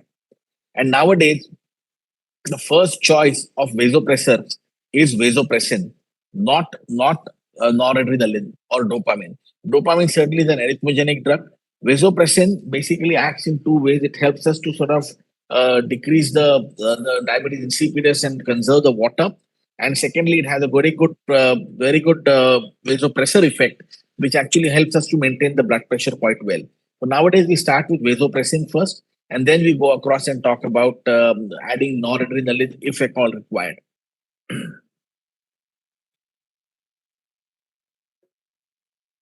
So let's go to specific issues. Respiratory care. So when I have a patient, the problem which occurs with many of these patients becoming unstable is that we do not treat them like normal patients in our unit. We actually treat them as patients who are waiting for organ donation or who are waiting for a brain death testing to be happening. And there's a certain amount of care which goes down with these patients. So routine suctioning, position changing, turning, ventilator requirements to be adjusted like PEEP or recruitment maneuvers, and avoidance of interstitial fluid overload, so that you actually optimize their oxygenation or oxygen delivery to the tissues, is very, very important. So we need to continue doing things as you would normally do for normal patients. And such a approach is very, very vital, especially if you are going to go and have a lung donation with that donor. If you do not keep the lungs very well, you will actually find difficulties not only in apnea testing, but you'll also find that the lung may not be useful and the lung may be rejected out, where you could have easily conserved the lung a little bit better by having your fluid and ventilatory management done in a better way. Circulation becomes a big problem. In the initial stages, when the patient is coning, you have an autonomic storm. It is usually transient, but a lot of people lose their nerve at that time and add on long-acting agents. My suggestion would be that do not act long-acting agents. Use short-acting agents like esmolol or sodium nitroprusside, which can be quickly titrated and stopped, and you will be able to have a reasonable amount of hemodynamic stability with that. Arrhythmias in form of tachycardia are common. My again humble suggestion is every 100 to 200 minutes do a ABG, so that you have electrolytes and everything in your hand. Keep on doing your volume assessment. Look at the temperature and see if you're adding any drug, any arrhythmogenic drug which may be causing any problem. If the patient progresses on to have a bradycardia, it is often seen that they are resistant to atropine. So in fact, I would actually give them a diluted adrenaline, 1 in 100,000, given as a bolus of 2 or 3 ml. What we do is we have the 1 in 1,000 we dilute that, to 1 in 10,000. Sorry, not in 1 in 100,000, 1 in 10,000, beg your pardon. And then we keep on giving a diluted form of that in 1122 mil till the heart rate picks up at times when they become bradycardic. And if the patient has had a first apnea test done, which was positive, and they go into a cardiac arrest, please do a CPR because you must still have a good recovery of the cardiac function and a successful transplant in these patients. If they have not had their first test, then it becomes a little bit of an ethical dilemma. I would still go across and do a CPR because I still don't know what is happening. But some people have a different view. This is not an ethics talk, so I'm not going to go into the ethical aspect of that. I think let's just continue with managing the specific issue. Now, hypovolemia. A lot of the time, volume status is left out to be understood till the very last when the sodium climbs up to 170, 180. And then we say that the sodium rise is actually an effect, not the cause of brain death. And we agree that it is an effect of the brain death.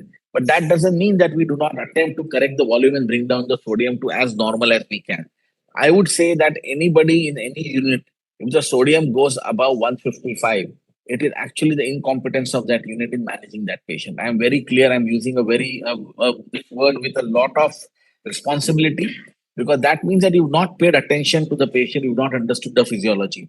If you would have understood the physiology, you would not have allowed the sodium to go beyond 160, 150, 155.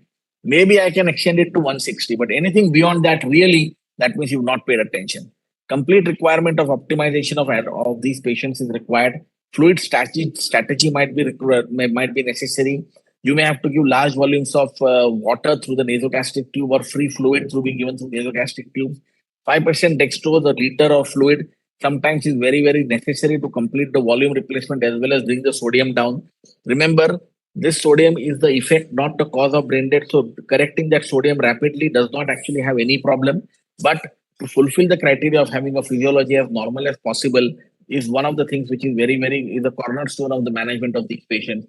So make sure that we bring the sodium down and correct the potassium if required. If these patients have got a persistent hypotension despite your vasopressors and vasopressin, then please have a look at the echo of the heart, which usually these patients will anyways have it. If they have a low cardiac output status or a poor ejection fraction, some of these patients may require a few more therapies in form of your hormonal therapy, and I'm going to come to that. Optimize their volume, keep a mean arterial pressure of around 65 to 70 millimeters of mercury. 90% of our brain dead patients require inotropic support, not all of them. As I said, vasopressin of 1 unit or 2 units per hour is our first choice. And then almost 90% of them still need noradrenaline to support that. And I think that's what we should be doing. Hormonal resuscitation, if despite your best of the ability, if the patient does not have improvement in the blood pressure, then there is some evidence, level 2 evidence to suggest that we should be using a couple of hormones to be replaced. Because remember, the pituitary gland is also not functioning well. So there is a recommendation to give T4. Now, T3. Now, unfortunately, we do not have the intravenous form. So what we do is we just give a stat dose of thyroxine 300 micrograms through the nasogastric tube and hope that it actually absorbs well. I think that's a very reasonable therapy to do in our setting right now. Methylprednisolone in form of 15 milligram per kilogram bolus or 1 gram can be given just as a stat. Some people are using the sepsis dose of 100 milligrams of hydrocortisone BD or 50 QID, which is also fine. But if you are actually going in for a lung transplant, please give this patient methylprednisolone because the lung donation have shown to have some amount of improvement in the graft uptake. If at all, we give these patients 15 milligrams of per kilogram of methylprednisolone. Diabetes insipidus, it is best avoided if you can actually quickly identify that your patient is going into DI, start vasopressin.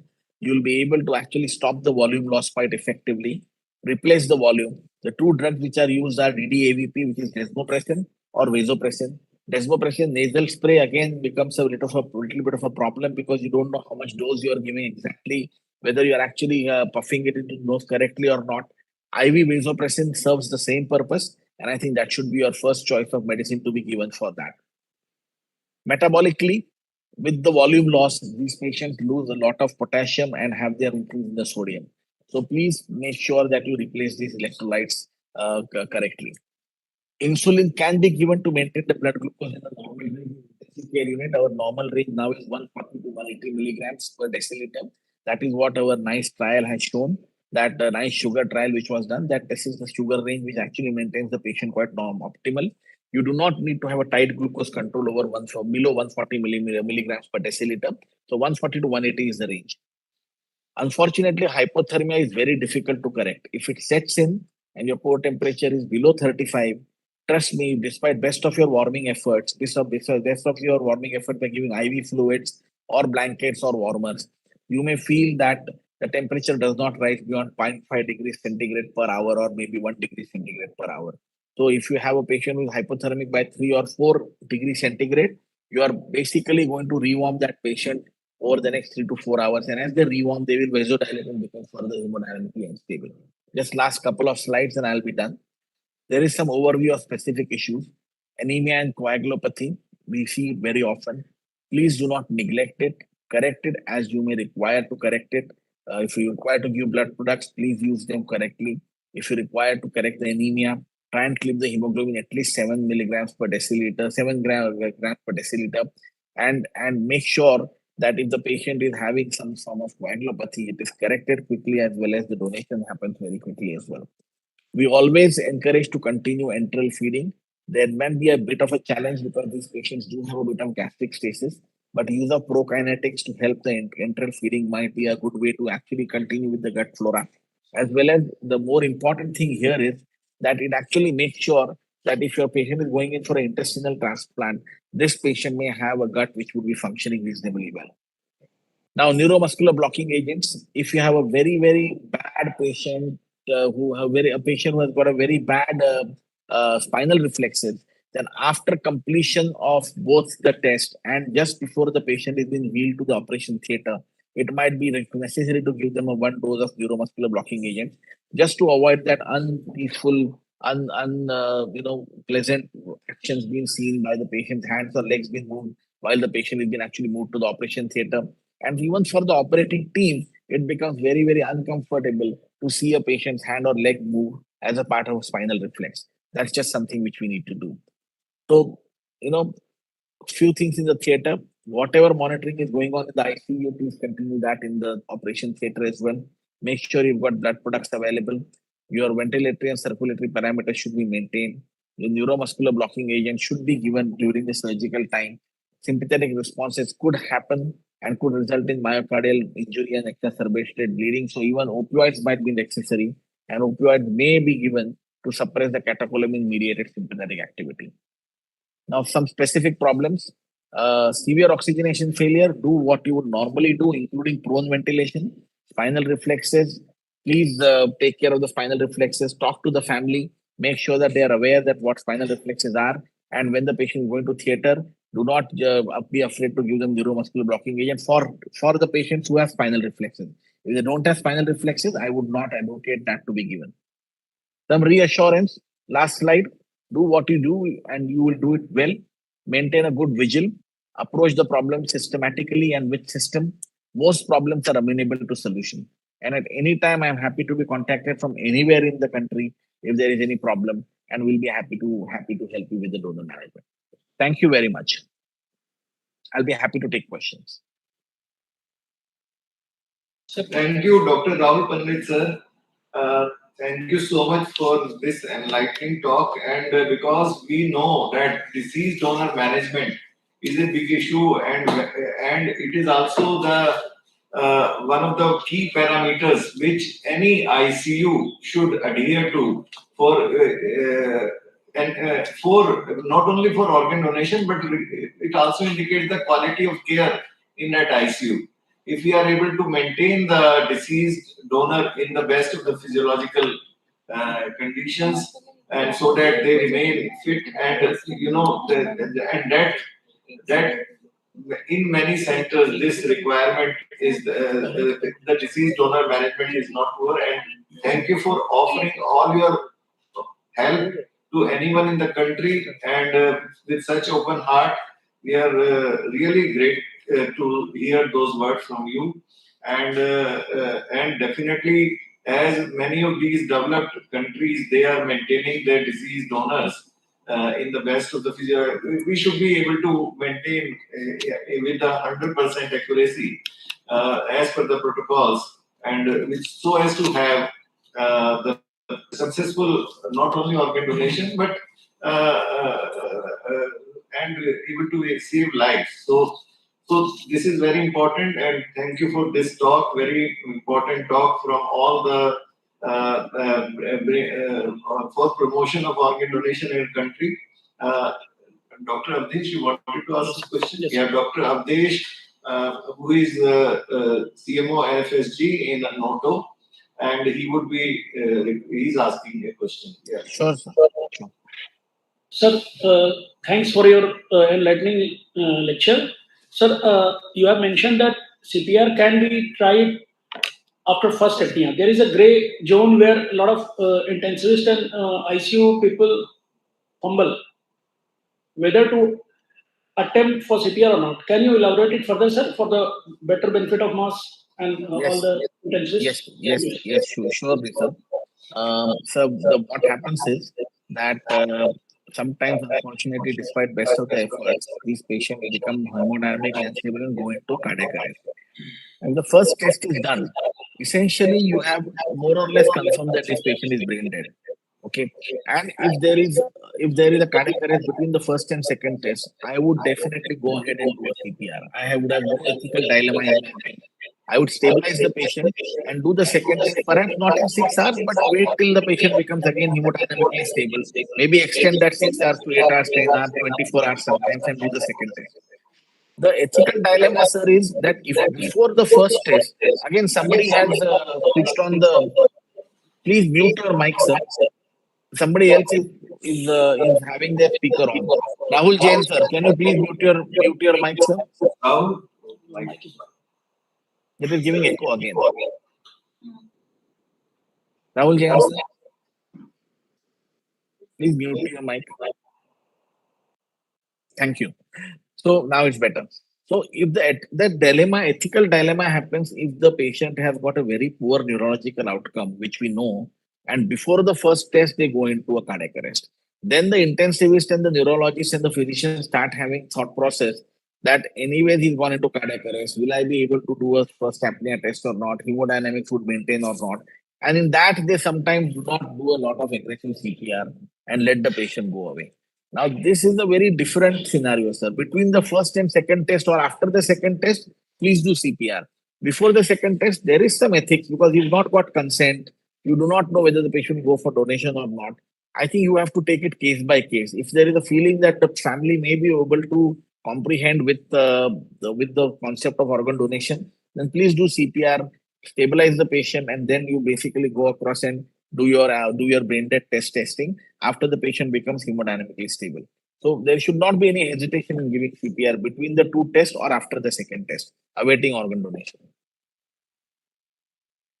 So one more aspect of that, nowadays with DCD being a possibility, again, even with hemodynamically unstable patients, we are sort of coming out with a paper where we are talking about DCD, how it can be done, and it's under the aegis of Noto only. So I think that will become even better now, and we might be able to withdraw the care. I've had some discussions with Anil Kumar sir informally on some WhatsApp groups about it. We all have our thoughts, but trust me, we all support the whole process. We all support the whole process. There is just ethics and dilemmas which we need to clear off from people who are going to support us. See, there is no problem in talking to us because we are already converted. We know we want to support this program. The problem is with the general people, general intensive care people who need to be sort of taught to support this program. Question from the chat in the chat box that how do we check temperature by rectal method as core temperature is given much emphasis. Yes, so this is what is written. So there is by Dr. Ram Mohan. Yeah. So there are monitors nowadays, the cardiac monitors which are there in ICU.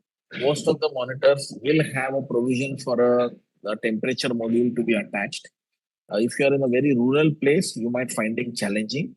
In that case, it might be a difficult one to do a rectal temperature if your monitor does not support it. I do not support the use of putting a mercury thermometer in the rectum. It is not something which is advisable because it can cause more harm than good. But certainly probes are available which can be put either rectally or esophageal probes are available. which can be used, and they will give you a very accurate core temperature.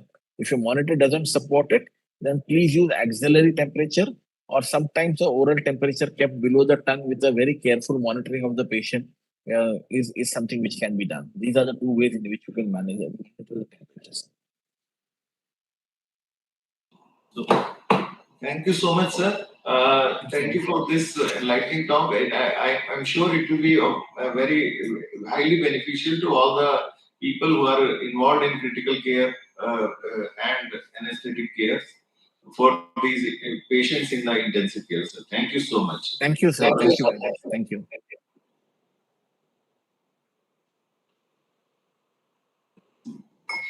Yeah, please, Dr. Archana, please introduce the next speaker. Moving ahead, I would like to invite Dr. Akash Shukla, Professor and Head Gastroenterology, State GS Medical College, KEM Hospital, to speak about prevention of liver disease, which is the most burning topic of today's lifestyle, as we have a lot of burden on our medical field in the liver diseases. So, Dr. Akash Shukla, please.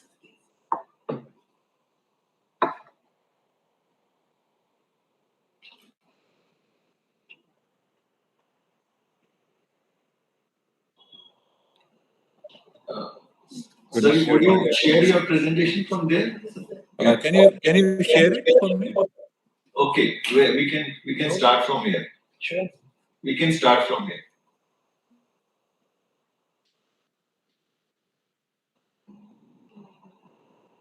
Okay.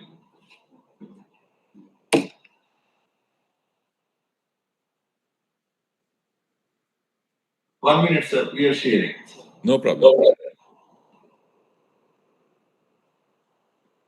Because it's only the desktop app which will be. I think there's some echo. Mr. Rahul Jain, can you mute yourself? That is the echo. Yeah.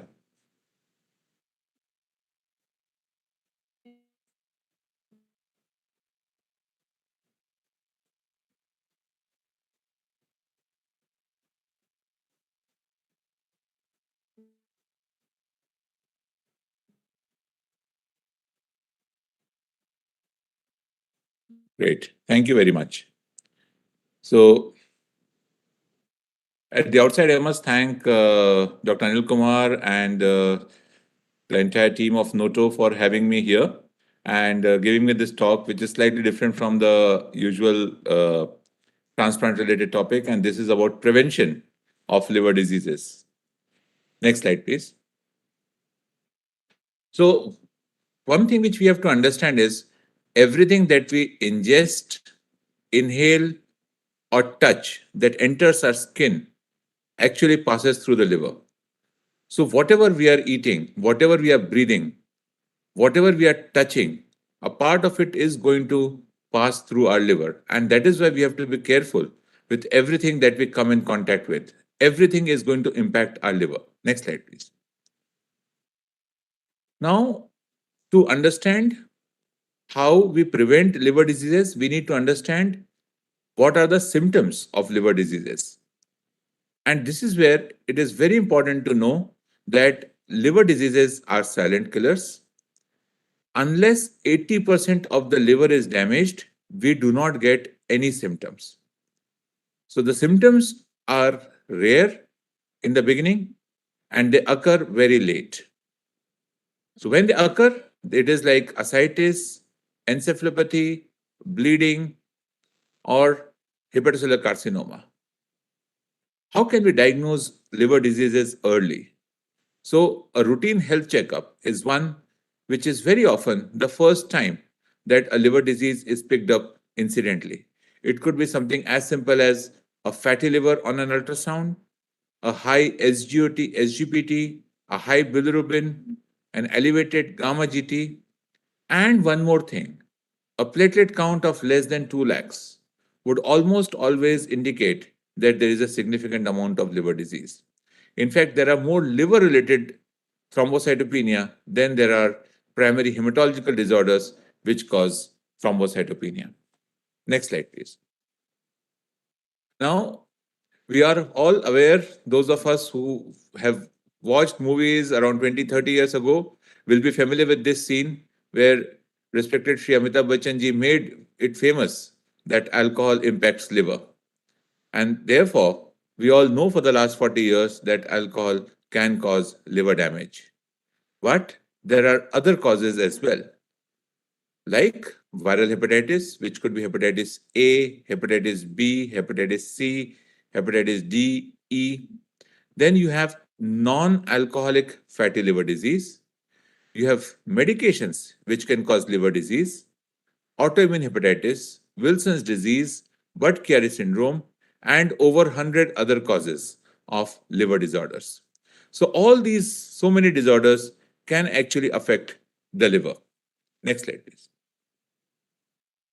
So let's start with hepatitis B, something which is prevalent in the country. It impacts almost 2% of the population of the country.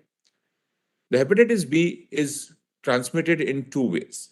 The first is the mother to child transmission, which is usually perinatal or even sometimes during pregnancy. Why it is important? Because this transmission is a very successful transmission for the virus. If a neonate gets infected, then the chances of this person remaining hepatitis B positive in the long run is more than 90%. The other is the horizontal transmission, which is from one person to another person. This is an ineffective mode of transmission. As an adult, if a person gets infected with hepatitis B virus, even in the absence of immunization, this person has a 95% chance of clearing the virus spontaneously because of the immunity, and less than 5% chance that he will become chronically infected. So it is important that we target perinatal transmission for prevention purposes, and horizontal transmission would be an add-on mechanism for prevention. So the horizontal transmission could be from child to child with the use of contaminated needles amongst healthcare workers because of the exposure, sexual contacts, and through blood transfusions. Next slide, please. Hepatitis B vaccine is the first vaccine which is declared by WHO to prevent cancer because it prevents hepatitis B, which causes cirrhosis and was one of the leading causes of liver cancer till very recent times. And because of the widespread use of the vaccine, liver cancer now is no longer because of hepatitis B. In fact, hepatitis B has come down the order in etiological factors for HCC. It is NASH now in India, which is the number one cause. We have recently published data from 11 centers across the country where we have identified NASH as the first cause of HCC across the country. So hepatitis B can be prevented with the vaccine, which contains a viral protein, which is the surface antigen.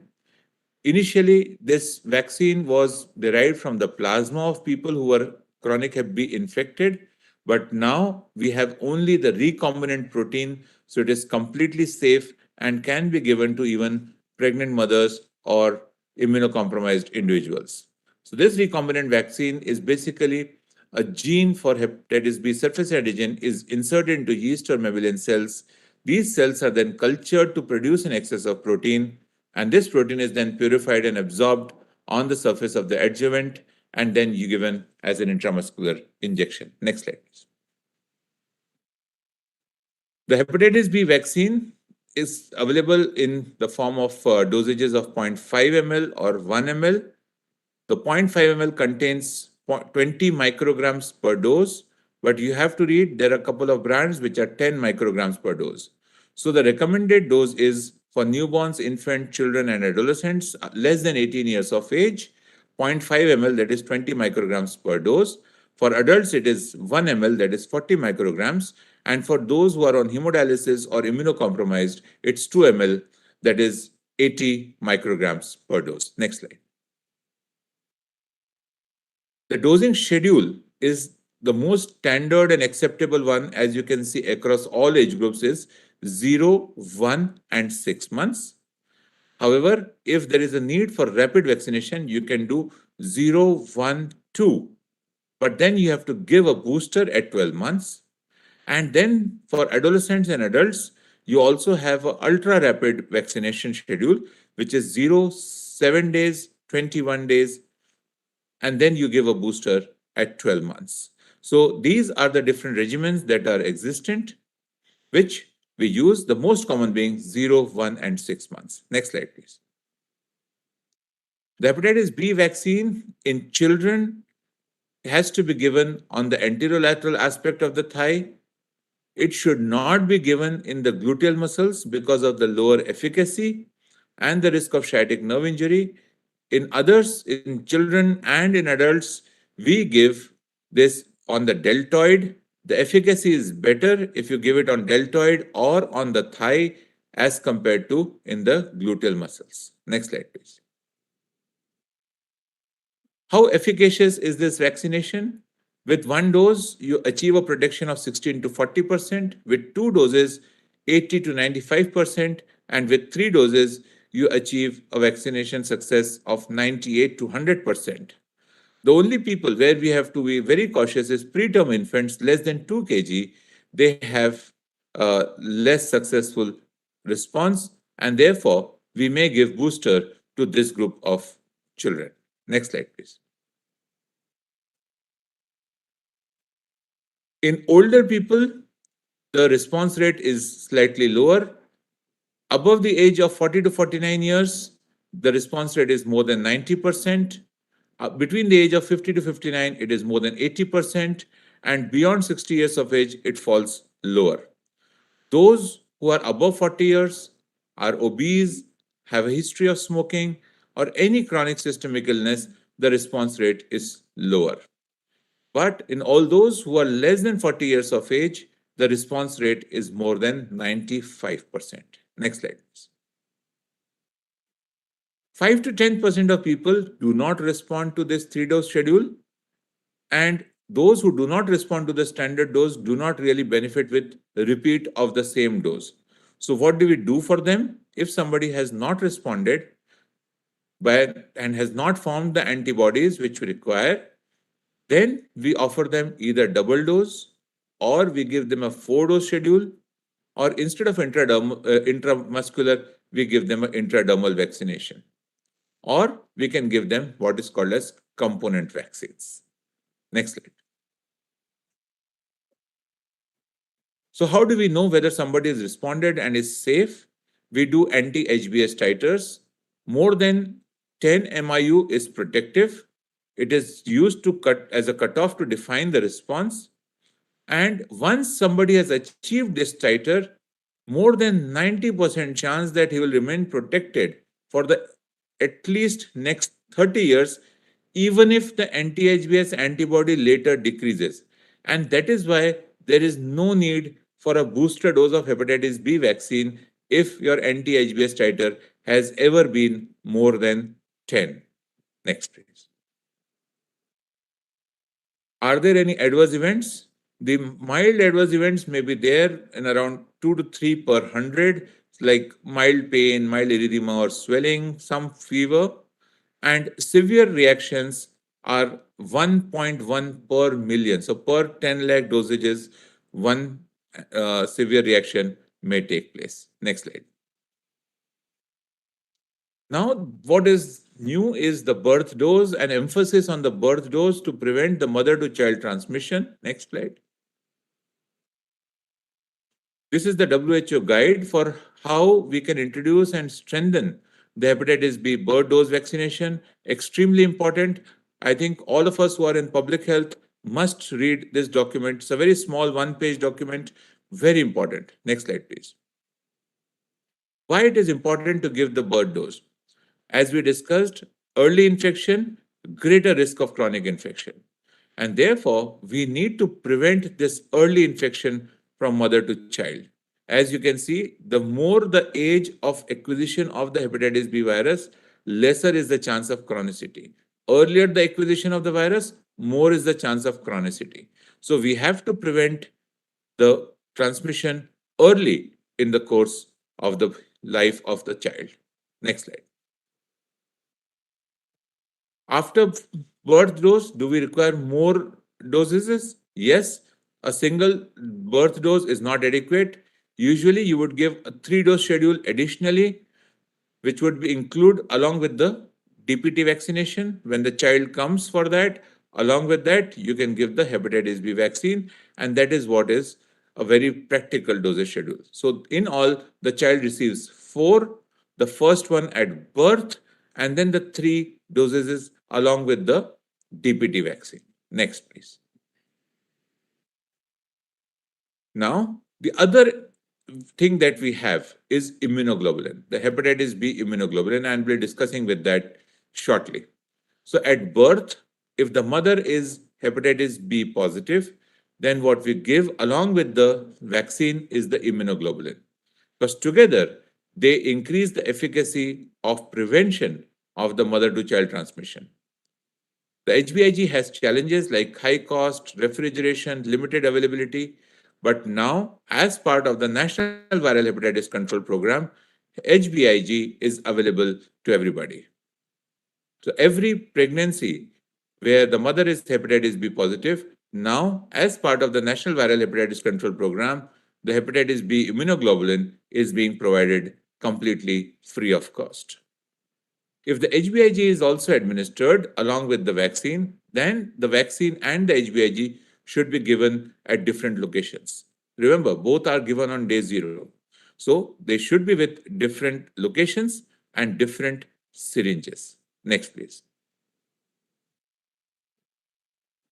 So even if a child is premature, low birth weight, small for age, HIV infected, or has jaundice, we can still give hepatitis B vaccine. There is absolutely no contraindication. Next slide.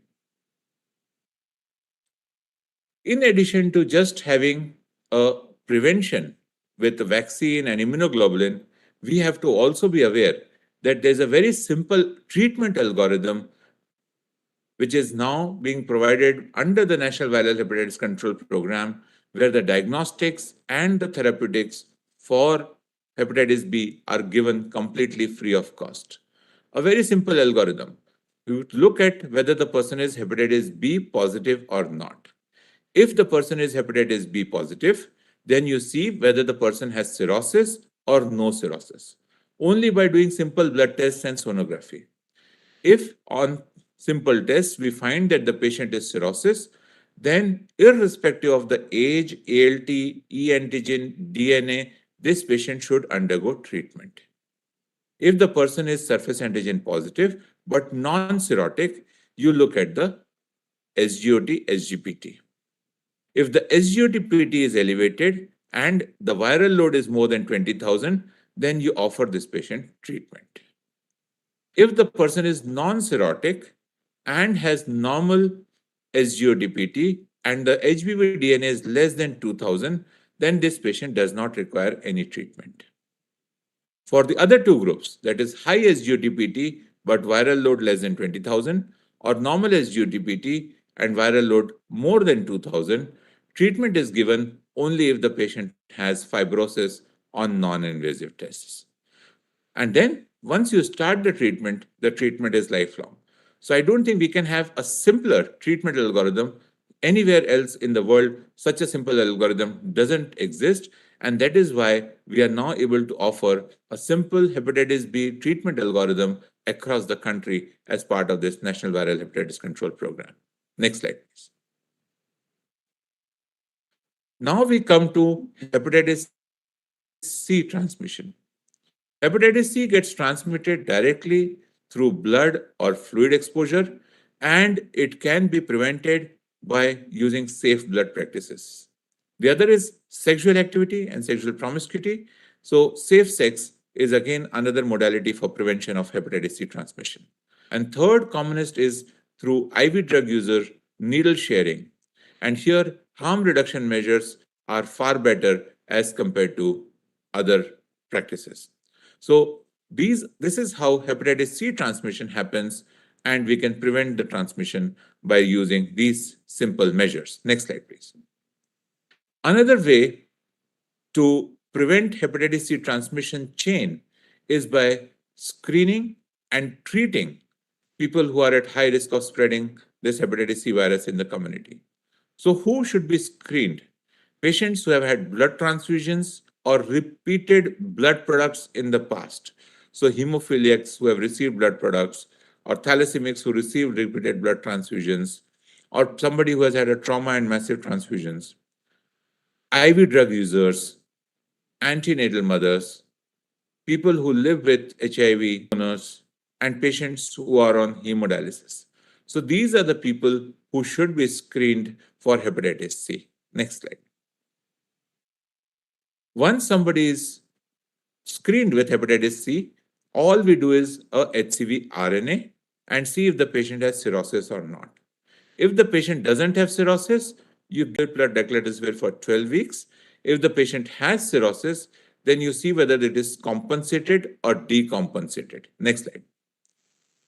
If the patient is decompensated, then you give Sofwelpa Reba for 12 weeks or Sofwelpa for 24 weeks. The doctor is managing can actually administer this therapy for hepatitis C. So the goal is that by 2030, we should eliminate viral hepatitis as a public health problem. Good strides as a country to achieving this goal, and we have already significantly treated a large number of patients with this simple treatment regimen. Next slide. Now we come to post-exposure prophylaxis for hepatitis B and hepatitis C. Next slide. So for those who have PEP for hepatitis B, remember hepatitis B transmission after needle stick injury can happen in 6 to 30%. And there are several reasons for this variability depending on the viral load of the patient, the type of injury to the patient, the type of needle that we are using. And therefore, it is advisable to consider post-exposure prophylaxis in the right settings. What we have is a vaccine and an immunoglobulin. Next slide. So this is how all healthcare workers should be actually evaluated and their vaccination should be managed, all healthcare professionals. So we should, those of us who have received a vaccine should undergo a titer evaluation of anti-HBs antibody. If your anti-HBs antibody is more than 10, no need for any booster or any PEP, even if you get exposure. If your titers are less than 10, you take 1 dose of hepatitis B vaccine. After this 1 dose, if your titers become more than 10, you are safe for at least next 30 years. No need for taking any prophylaxis in future exposures. If despite this 1 dose, anti-HBs remains less than 10, then we give 2 more doses of hepatitis B vaccine and repeat the titers. If the titers are now more than 10, then you are safe. But if the titers are still less than 10, then these are the patients where these are the healthcare workers where we would give other strategies like double dose, 4-dose regimen, or intradermal administration or component vaccines. Next slide. The exposure could be occupational or non-occupational. Occupational could be a needle stick injury, or it could be non-occupational like occupational like bite with breach of skin, or non-occupational like sexual exposure. So depending on the two, the strategies vary. Next slide. We have to also use HBIG, the hepatitis B immunoglobulin. So following any acute exposure to blood containing the HBsAg, you give hepatitis B immunoglobulin 0.06 milliliters per kilogram to be administered within 24 hours. For perinatal exposure, the dose is 0.5 milliliters and preferably within 12 hours. And following sexual exposure, the dose is 0.06 milliliters per kg and it has to be given within 14 days of the contact. Now, this is based on the concentration of 312 or more IU per milliliter, whereas the preparations that we have in India vary between 100 to 300, and therefore you have to calculate the dose correctly based upon the concentration in the preparation that you are buying. And this is very important. Otherwise, you will be underdosing your people. So please read carefully what is the concentration of the immunoglobulin that you are going to give to your healthcare worker. Next slide, please. So for occupational exposure, if there's a documented responder after complete series, nothing to be done as discussed. Somebody whose response is unknown, you will test the titers. If it is more than 10, nothing needs to be done. If the person is completely unvaccinated or is not able to, incompletely vaccinated more than 2 years ago, then these are the people where you will give both full dose of vaccination and 1 dose of hepatitis B immunoglobulin.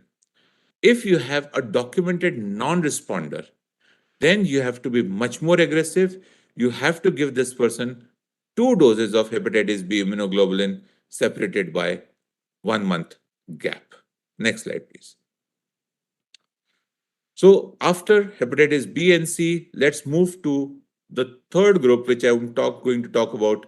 Between these three groups, steatotic liver diseases, hepatitis B and hepatitis C, we find almost 98% of all patients of liver diseases. So what is this steatotic liver disease? It includes both non-alcoholic fatty liver disease as well as alcoholic liver disease. So how can we prevent them? Next slide, please. So what is NASH or NAFLD? It is too much of fat in the liver. By 2025, it is projected that more than 30% of adults across the globe will have fatty liver disease. In India, we have already crossed this figure. We are already at 34%. Amongst children across the globe, it will be 13% of children. We are already at 15% in India. If you move to fat plus significant injury, that is NASH, it was projected that by 2025, 3 to 4% of all adults across the globe, we have already crossed this number, 15 to 20% of obese adults, and 25 to 70% of people having bariatric surgery would reach the stage of NASH when they present to us. Next slide. How can we prevent this? So 5 very basic principles. First is weight maintenance. So maintain your body weight, regular exercise, controlling the risk factors like diabetes, hypertension, cholesterol problems, LDL, triglycerides, dietary modification, having low saturated fats and low amount of simple carbohydrates, and avoiding unnecessary medications. So this is easier said than done, but the very fact that 1/3 of our population is suffering means it is not easy to follow these principles, especially in today's era of the easy availability of junk food and the sedentary lifestyle that we have. It becomes increasingly challenging. Next slide, please.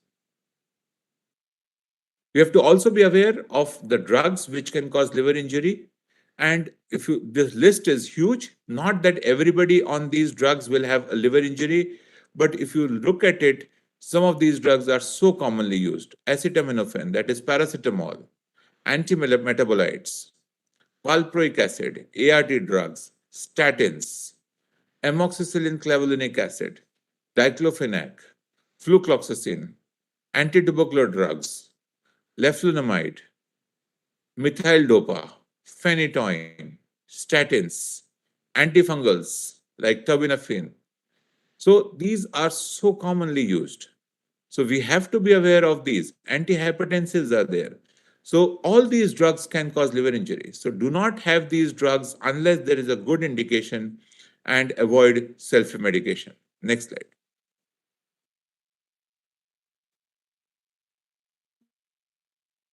So if you look at the non-alcoholic fatty liver disease, it starts off as a healthy liver.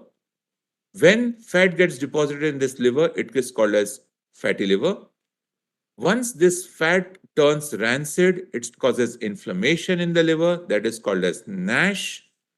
And then it progresses to fibrosis and cirrhosis, and then it progresses to decompensated cirrhosis or liver cancer. Next slide, please. Now, this month, the new terminology, the terms non-alcoholic fatty liver have been given up. Similarly, the term NASH is also been given up. So what is the new terminology? The new terminology is steatotic liver diseases. This is further categorized into 5 types. Anybody with a fatty liver is steatotic liver disease. The first is MASLD, that is metabolic dysfunction associated steatotic liver disease. The second is MET-ALD. This is a combination of metabolic dysfunction plus increased alcohol intake. Depending on whether it is more of metabolic dysfunction or more of alcohol intake, which is contributing to liver disease, you call it MASLD predominant or ALD predominant MET-ALD. Then you have alcohol associated steatotic liver disease. Then you have a fourth group, which is specific etiology steatotic liver disease, which can be drug induced, genetic, especially monogenic, and miscellaneous. And finally, where you do not have metabolic dysfunction, person is not taking alcohol, there is no genetic predisposition, and the person still has steatotic liver disease, that becomes cryptogenic steatotic liver disease. Next slide, please. So of this, the most important is the MASLD. How do you really diagnose? If there are causes of metabolic dysfunction like dyslipidemia, diabetes, high BMI, hypertension, high triglycerides, then there are specific criteria which have been mentioned, based on which you can say that the patient has metabolic dysfunction associated steatotic liver disease. Otherwise, you look for specific causes based on this algorithm, and you make a diagnosis of MET-ALD, cryptogenic SLD, or a specific etiology SLD. Next slide, please. Finally, we come to the last part of my talk, and that is about alcohol. And these are the questions which I get very often. The first question which everybody asks me, whether I am with my family, with my friends, in parties, or I am giving a talk. Is there a safe limit to alcohol consumption? How much can I drink without causing damage to the liver? So the answer is there is nothing like a safe limit. Even one drink can actually cause deposition of fat in the liver. Does it mean that everybody who drinks will have a liver disease? The answer is no. Almost 20 to 30% of people who have significant alcohol consumption will actually develop a major liver disease. But who will develop and who will not develop cannot be predicted as of today. So in order to save your liver, it is best that you completely abstain from alcohol. If a person already has a fatty liver or a cause for liver disease, then he should remain away from alcohol completely. Somebody who is absolutely healthy, there is no liver issue whatsoever, there is no fatty liver, no metabolic risk factors, then for this person, the safe limit of alcohol would be around 10 to 20 grams of alcohol per day. Eating food with alcohol reduces the risk of alcohol toxicity, but does not eliminate it. In fact, overeating and alcohol consumption gives rise to a combination of MASLD and alcohol that is now called as MET-ALD. Similarly, there are now weekend drinkers, people who drink on weekends only, Friday, Saturday, Sunday. Are they still at risk of liver diseases? The answer is yes. Just because somebody is drinking intermittently does not mean that you are safe from liver disorders. You can still develop liver disease. Also, you are at increased risk of pancreatic disorders if you have a weekend drinking pattern. The last question which I get very often, is wine good for health and is beer safe? I only drink beer or I only drink wine. Is it fine? The answer is unfortunately no. So none of the alcohol is actually good for health. It can cause fatty liver. It can cause damage to the liver. So under no excuse should you use alcohol really. So the only indication is something called as benign essential familial tremors, which is extremely rare, where alcohol may be beneficial. Or if you are injecting it into the varices for acute variceal bleed, I think that is where we find it useful. Or for sterilization, I think alcohol is useful. Let us use it only for those purposes. Next slide, please. Next. No, I think next.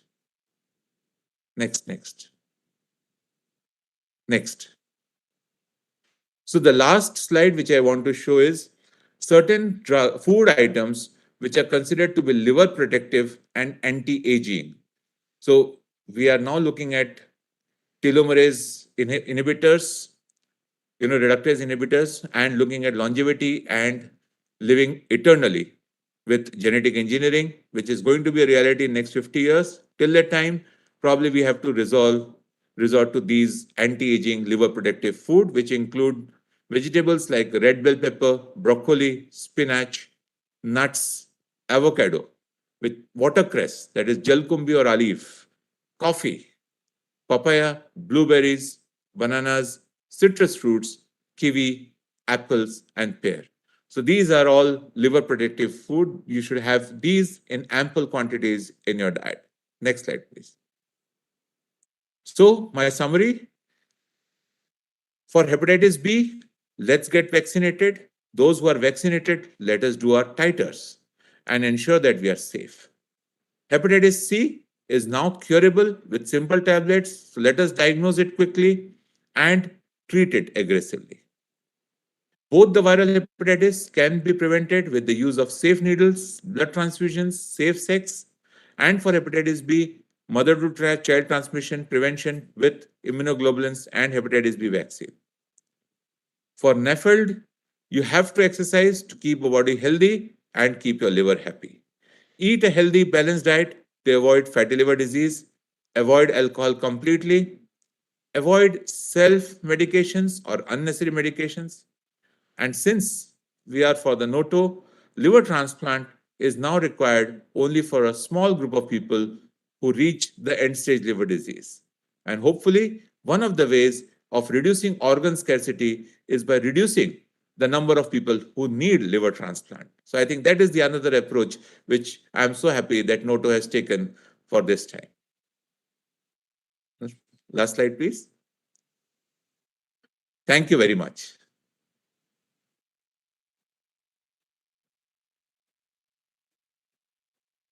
For an excellent talk.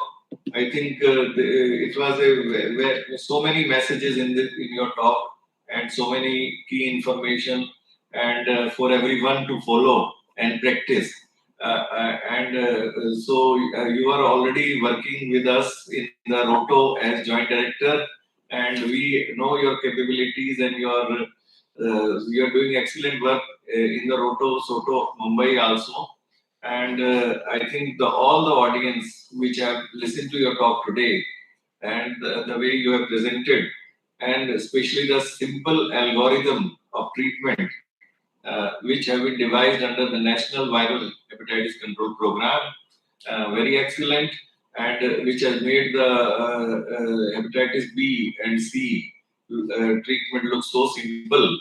Like even the primary care physicians, they would be able to follow them very easily, and we will be able to increase the reach of our treatment facilities to the PHC level. So that way, all the time it is not required that we will be required to send these patients. And these are simple tips, and especially you have answered so many doubts which I think most of the medical professionals also would not be aware of regarding the alcohol, which we think that in a small amount it may be of benefit.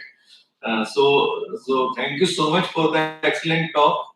And Rahul, are there any questions in the chat? No. So if there is any question from the people in the room, then we can. Dr. Shaini, you want to ask?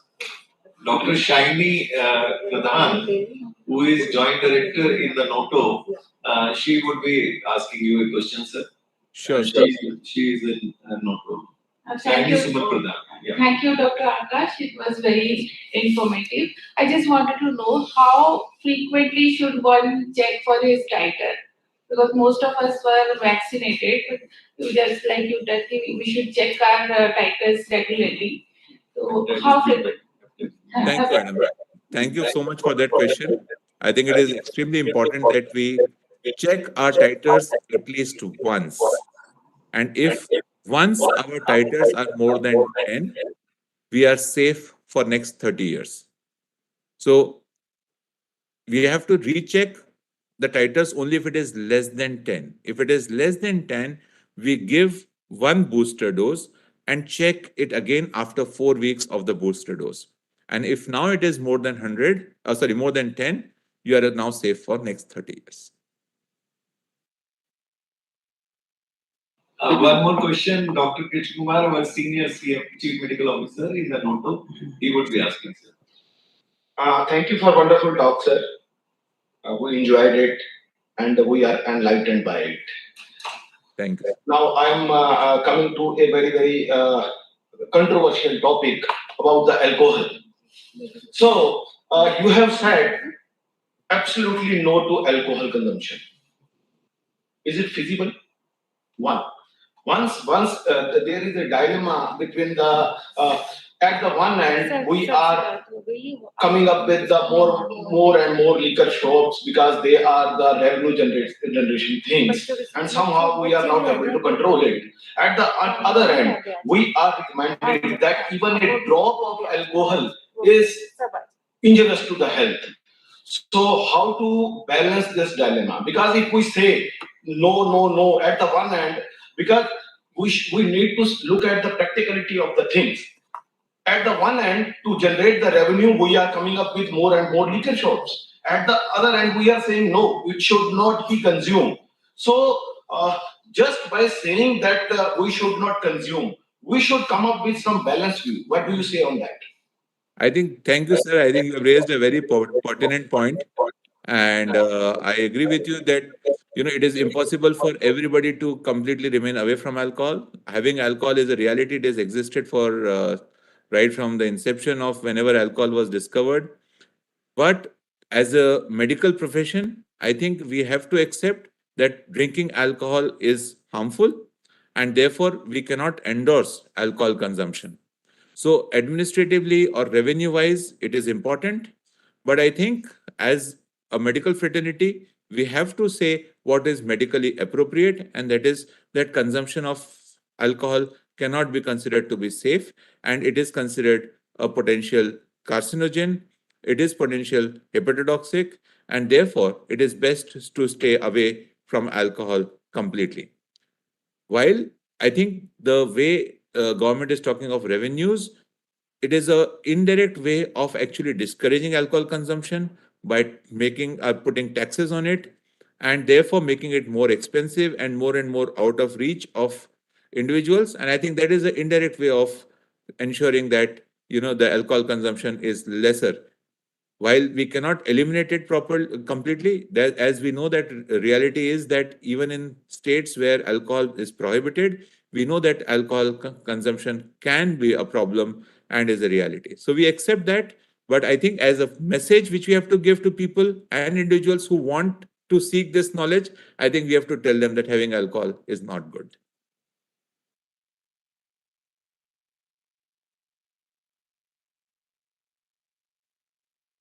So you are muted. I can't hear you. What I am trying to say is just by saying no to things which is not to saying that there is zero alcohol, at least then they will try to minimize it, those who want to. Sir, again, you're muted. Pranjal? Yeah. So one more. Yeah. You can answer this. Then next, one more. So up to 23 is what is considered for our population, and even in the fatty liver disease, that is what has been given for the Asians, while it is 25 for the Western population. So 25 for Western population, and for us it is 23. If the hepatitis B vaccine status is unknown, then how to go about it? Do we need to take all 3 doses again? Yes. So if the hepatitis B status is unknown, It is better to assume that the person is unvaccinated and you restart the vaccine. Okay. So thank you so much, sir, for clarifying all those doubts and excellent presentation. So thank you so much. So we'll go to the next speaker. Yeah, Dr. Asnaik. Thank you, Dr. Akash Shukla, sir. Thank you for joining. When we talk about organ donation and transplantation, questions like how to donate organs, is it legal to donate organs? If I donate organs, will somebody take my organs even while living? Will my organs be in safe hands after donation? What is organ trafficking, etc.? Strike us. We have an interesting session on legal aspect of organ donation by Dr. Anil Kumar, sir, who is also Director NOTO. Sir, I request you to kindly take the session. Yeah. Good afternoon. Rahul, please.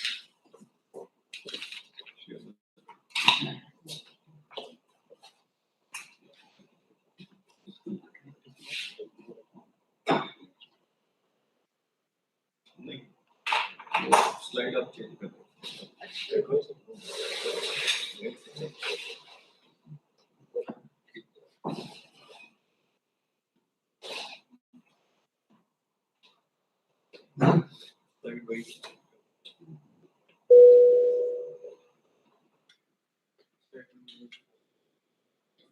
First slide, first. Go to first slide. First slide, Rahul. Yeah. So welcome again. I will be talking about the legal aspects of organ and tissue donation, which is also very important for all the professionals who are working in the field of organ donation and transplantation, as well as the general public, whoever will require transplantation, and all the society members, they should be aware of the law in our country regarding the organ donation, because many people, they want to donate, but we sometimes are on the wrong side of the law when it comes to organ donation and transplantation. So thank you so much. So this this webinar, which is being organized, is under the Angdaan Mahotsav campaign. And next slide, please. So this is the estimated need of the organ transplant in our country, and this is annual need. We require annually 2 lakh new patients of the kidney transplants who will be added every year. Liver, we have 30 to 50,000. Then heart, we say 50,000 every year, and these are the need. This is not based on a very scientific study, but these are the estimated needs by the experts. Then transplants that we have done in 2022, the numbers that we counted, roughly we did 11,423 kidney transplants, liver 3,718 transplants, and heart 250, lung 138, pancreas 24, 3 small bowel. So total 15,561 transplants, out of which 2,765 transplants were done from deceased donor organs. Next, please. Next. So what are the various issues and challenges that we have? One has been highlighted in earlier talks also, that we have a high burden. Demand side need for organ transplants is very high. Then there are certain hospital level issues. Less brainstem identification, certification. We heard Dr. Sandeep Vaishya talking about how the brainstem death needs to be identified. Then there are gaps in reporting. We are not getting the required data because that is very important for not only planning, but also for maintaining transparency and doing the surveillance of the organ donation and transplantation. Then disease donor maintenance and critical care. Dr. Rahul Pandit also contributed in his talk about this. Then infrastructure availability, especially in government sector. Most of the transplant facilities are in private sector. Then our societal attitude towards the donation. So we, like in blood, we have 80 lakh people coming forward for blood donation, but so we do not think that there is a lack of attitude, but there is a lack of awareness. So people want to donate, but they have to be informed of the correct way. Then availability of transplant coordinators. Then there are certain administrative issues like transportation of organs, then organ trading, which concern still continues, high cost, protection of living donors. Next, please. So this is the total. If we compare 2021, and India is third highest in the world in the total number of transplants. This red bar indicates the transplants which are coming from the deceased donor. So in our case, the height of this red bar is very low. Red or brown color that you are seeing is very low as compared to the proportion is very low as compared to other countries. So out of the total transplants, our deceased donor transplant proportion is quite low. So which we have to reverse. Next, please. If we look at comparison of per million population, so the number of deceased donors per million population, per million means per 10 lakh people, how many people are donating? Last year we had 904 donors all over the country in a population of 1350 million. So that comes to 0.67 per million population, less than 1. So, but there are countries in the world where the organ donation rate is reaching around 48, 47, like Spain, and there are other countries. So we are at around 50th level among all the countries in the terms of number of donors per million population. So that is a serious gap that we observe. So next, please. This is over the years that how we have been performing. So like since 2013, we have been increasing our numbers, total number of transplants, and but except during the COVID when there was a dip. So we have been able to multiply our number by 3 times over the years. Next, please. Then coming to the law is called Transplantation of Human Organs and Tissues Act 1994. It was promulgated on 8th July 1994. Tissues were added in 2011. So earlier it was THOA and it was changed to THOTA. The purpose of the law is, one is regulation of removal, storage and transplantation for therapeutic purposes. Because the law allows for removal of these organ and tissues only for treatment purpose. Second is prevention of commercial dealings.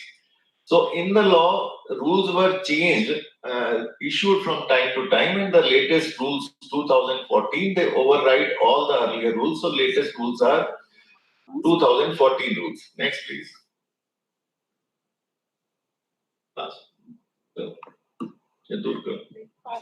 Okay.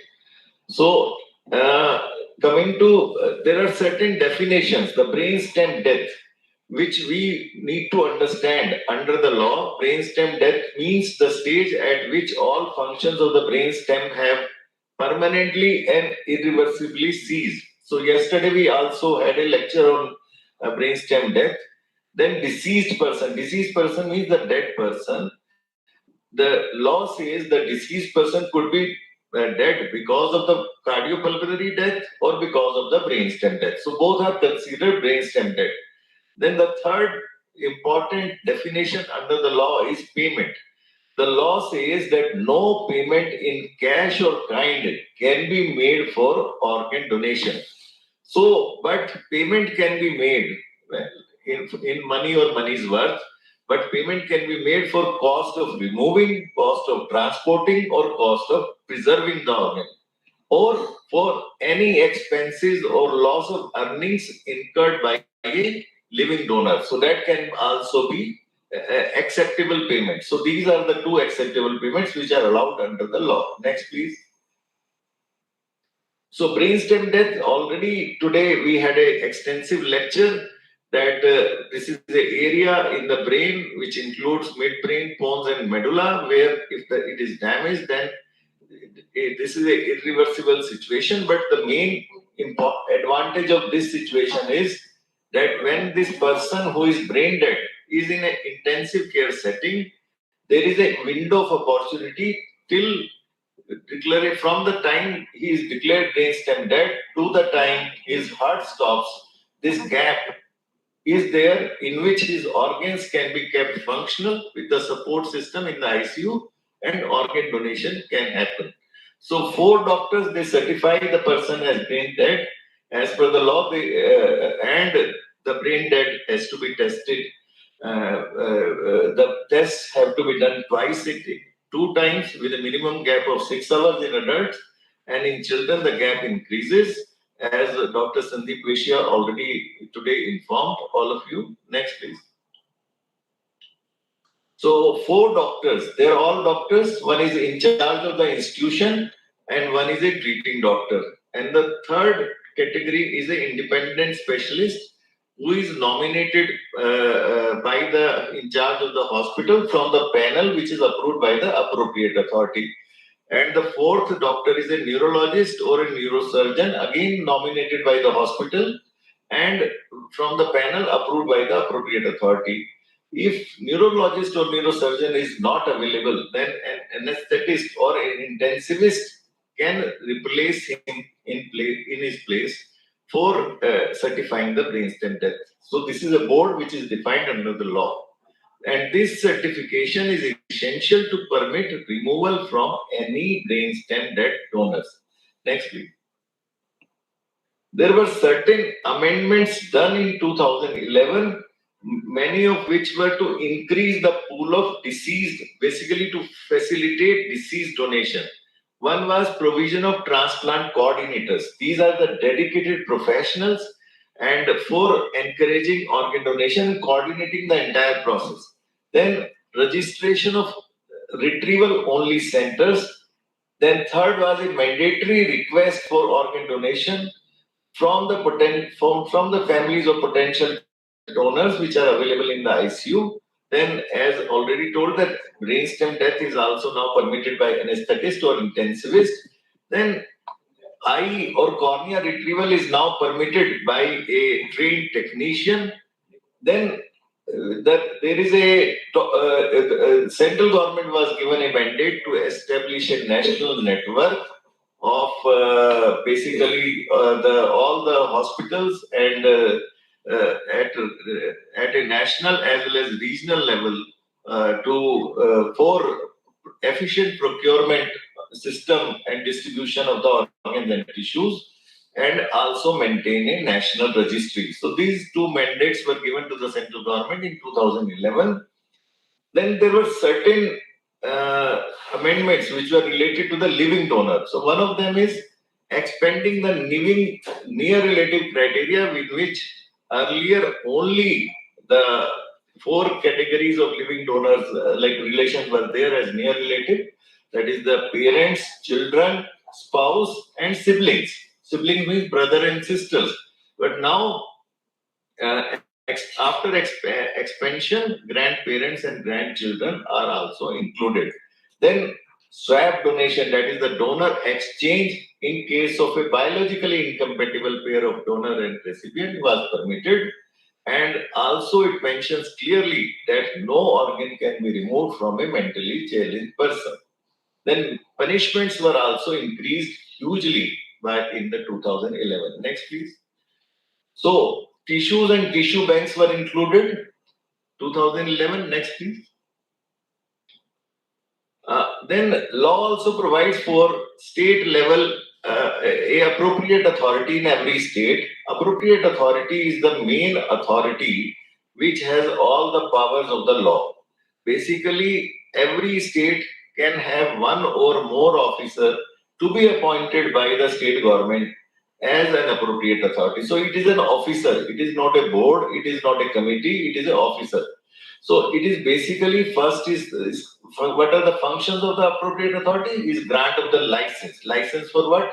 either transplant or retrieval or tissue bank. So all three of them, they require license, which is valid for 5 years, and then further renewal is also to be granted by the appropriate authority. They are authorized to conduct inspection. They are required to approve the brainstem death experts. They are also authorized to investigate complaints of any of the breach of any of the act or rules, and they have power of civil court. They have right to summon, suspend, and cancel registration. So they can issue notice. So they have all the powers of the civil court. They cannot order arrest, but they can issue notices. Next, please. Then, as per the amendment, after the amendment, what kind of donors we have? We have living donor and deceased donor. So living donor has to be more than 18 years. And what the living donor has to donate? It has to donate as per the prevalent medical practice. That is either one kidney or a portion of the liver. That is, it could be living person, it could be near related, as already told you. The second is the other than near related. When it is not one of the near relative relation is there, then it is other than near relative, which could be a distant relative, could be a friend, could be anybody. Then swap also I told you. So these are the various kinds of living donor. Then we have deceased donor. Deceased donor has no age bar. It could be any age person can be a deceased donor. So even from a 0 day to 100 years or whatever age the person dies can be a deceased donor. Then deceased donor could be a donor after natural death, like person dying at home or dying in a ward, or so after natural death. Then only tissue donation is possible within 6 hours of the death. After brainstem death, both organs and tissues can be donated. And now we are talking about cardiac death also, in which usually in our country till now we have been able to donate kidney and tissues. Next, please. So which organs and tissues can be donated? We should be aware of this. This is very important. That after, as a brain death, after death, which organs? So these are mainly kidney, liver, heart, pancreas, lungs, intestine. So 6 major organs, which are life-saving organs. So we have 2 kidneys, we have 2 lungs, so total makes it 8. So one can, and sometimes one can divide the liver also. And what are the common tissues which are donated? Cornea, skin, bone, and heart valves. So next, please. So it will just show the picture of kidney, liver. Dikhaiye. Click, click, yeah. Click, click. Yeah. So liver, kidney, skin, bone, and cornea. Dr. Radhika Tandon in the next session will be taking cornea donation. Next, please. So recently, Honorable PM has already given this message that one organ donor can save 8 lives. During his Mann Ki Baat, in the 99th episode, he reiterated those words. Next, please. So this is the donor exchange when it is a biologically incompatible pair of donor and recipient. So they can donor, if one donor is matching compatible with the recipient too, then they can exchange. So this is paired donation. Next, please.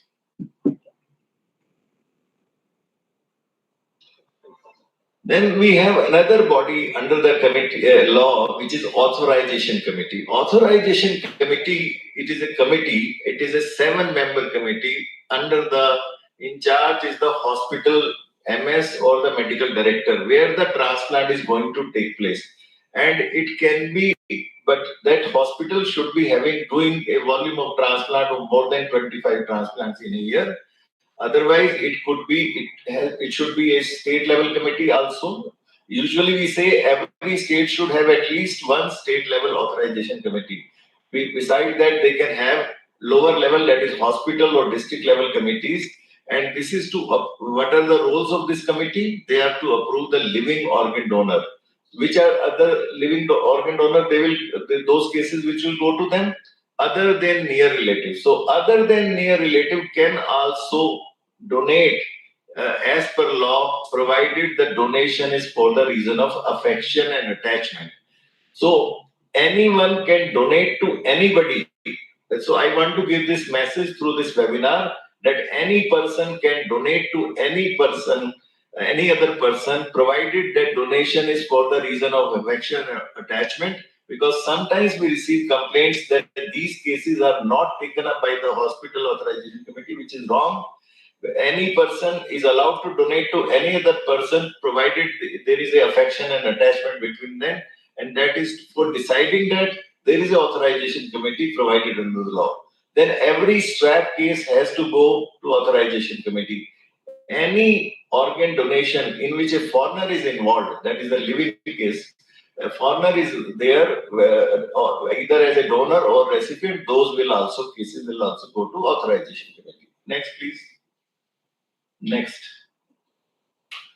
So why this is slide shows that how quickly the organs they need to be transplanted after they are removed. So like in case of heart, it is 4 to 6 hours, which is the lowest, and lungs 4 to 8 hours, intestine 6 to 10 hours, the liver is 12 to 15 hours, pancreas 12 to 24 hours, kidneys is the maximum 24 to 48 hours. So why it is important to know this? Next slide. Because we have to, that's why a organized system of procurement and distribution of organ is required. Like we, under the organ transplant program and the mandate which is given under the act, which we told you about the national network, we have established a network till now of one national organization, NOTO, at national level, 5 regional organizations, and till now 20 SOTOs are there. And hospitals are 758, which are linked up with this network. And so that's how patient registration, any patient who requires a deceased donor organ is registered by that particular treating hospital with the NOTO, because every treating hospital, the transplant hospital, which is linked with NOTO, they are given the user ID and password, and their staff can register the patient with the NOTO registry. And after registration, a unique ID is given by the NOTO, and that unique ID is country-wide valid. And but patient will register only through one hospital, but has the option to change the hospital. So that's why how we will have a waiting list. So this registration will do what? This will generate a hospital-wise waiting list, a state list, and a regional list. So whenever a organ donor is available, like in the donor hospital, so that information, like go to the next slide, previous slide, please. The information has to be given to the respective SOTO. Like this donor is available, then SOTO will look into the waiting list first within the hospital where the donation has happened, and then if not being utilized within that hospital, then the organ will be given to the state list. If not being utilized in the state, then it will be given to the regional list. And obviously, when it is to be allocation is to be done by the regional level, it will be done by the respective ROTO. Then it will go to the national list. So this is hospital. If it is a transplant hospital, at least one kidney is to be shared with the common pool for organ allocation. If other organs they can utilize, they can very well utilize but they have to give it as per the waiting list as available with the NOTO. So if it is a retrieval hospital, all the organs will be shared. And I would also like to inform you, if there is no Indian taker in the entire country, the organs can also be allocated to a person of Indian origin or even to a foreigner in that order. So this is how the entire organizational framework of organ procurement and distribution works. Thank you. Next, please. Sorry. Next. So we also maintain a national registry, which includes transplant registry, which starts from the waiting list, and then after the transplant is done, then the transplant details and the follow-up details. after the post-transplant details. Then organ donor registry, both living and deceased donor registry, and tissue registry, and a pledge registry. The people who register their wish to pledge for organ donation after death. Next. So what we all should do, we should all register our wish to pledge for organ donation, and pledge is done through legally through the form number 7, and website is this, that is noto.mohfw.gov.in. We also have a toll-free helpline number which is 1-800-114770 for any kind of facilitation required in pledging, or for coordination, or for obtaining any information regarding organ donation. This number is functional 24/7, and after pledging on the form 7, a donor card is also issued. But it is also basically I would like to emphasize that after pledging, the family should be informed, as after once the person dies, the consent of the family will be mandatory. It is not that once you have pledged that the organ donation can be done. It is only if the family agrees after the death of the pledger, then the organ donation is possible. We have the option to unpledge also if desired. So also currently in the campaign mode, organ donation pledge facility is also available on the MyGov website. If you write organ donation pledge on MyGov, it will the link will come, and you can also download the certificate over there. Next, please.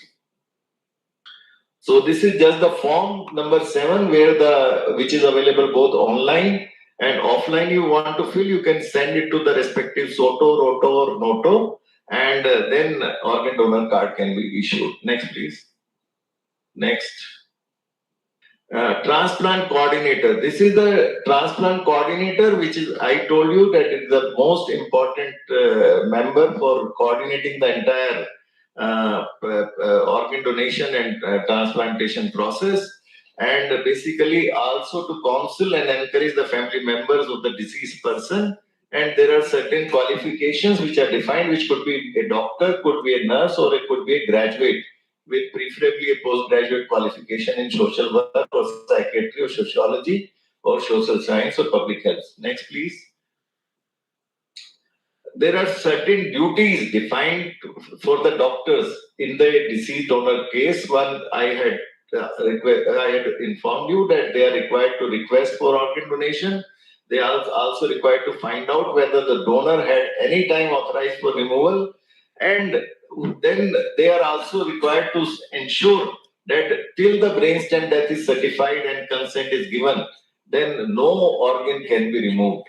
Who can give consent? Next of kin or the closest living near relative, or any other person who is legally authorized as a possessor of the body can give consent for organ donation. Next, please.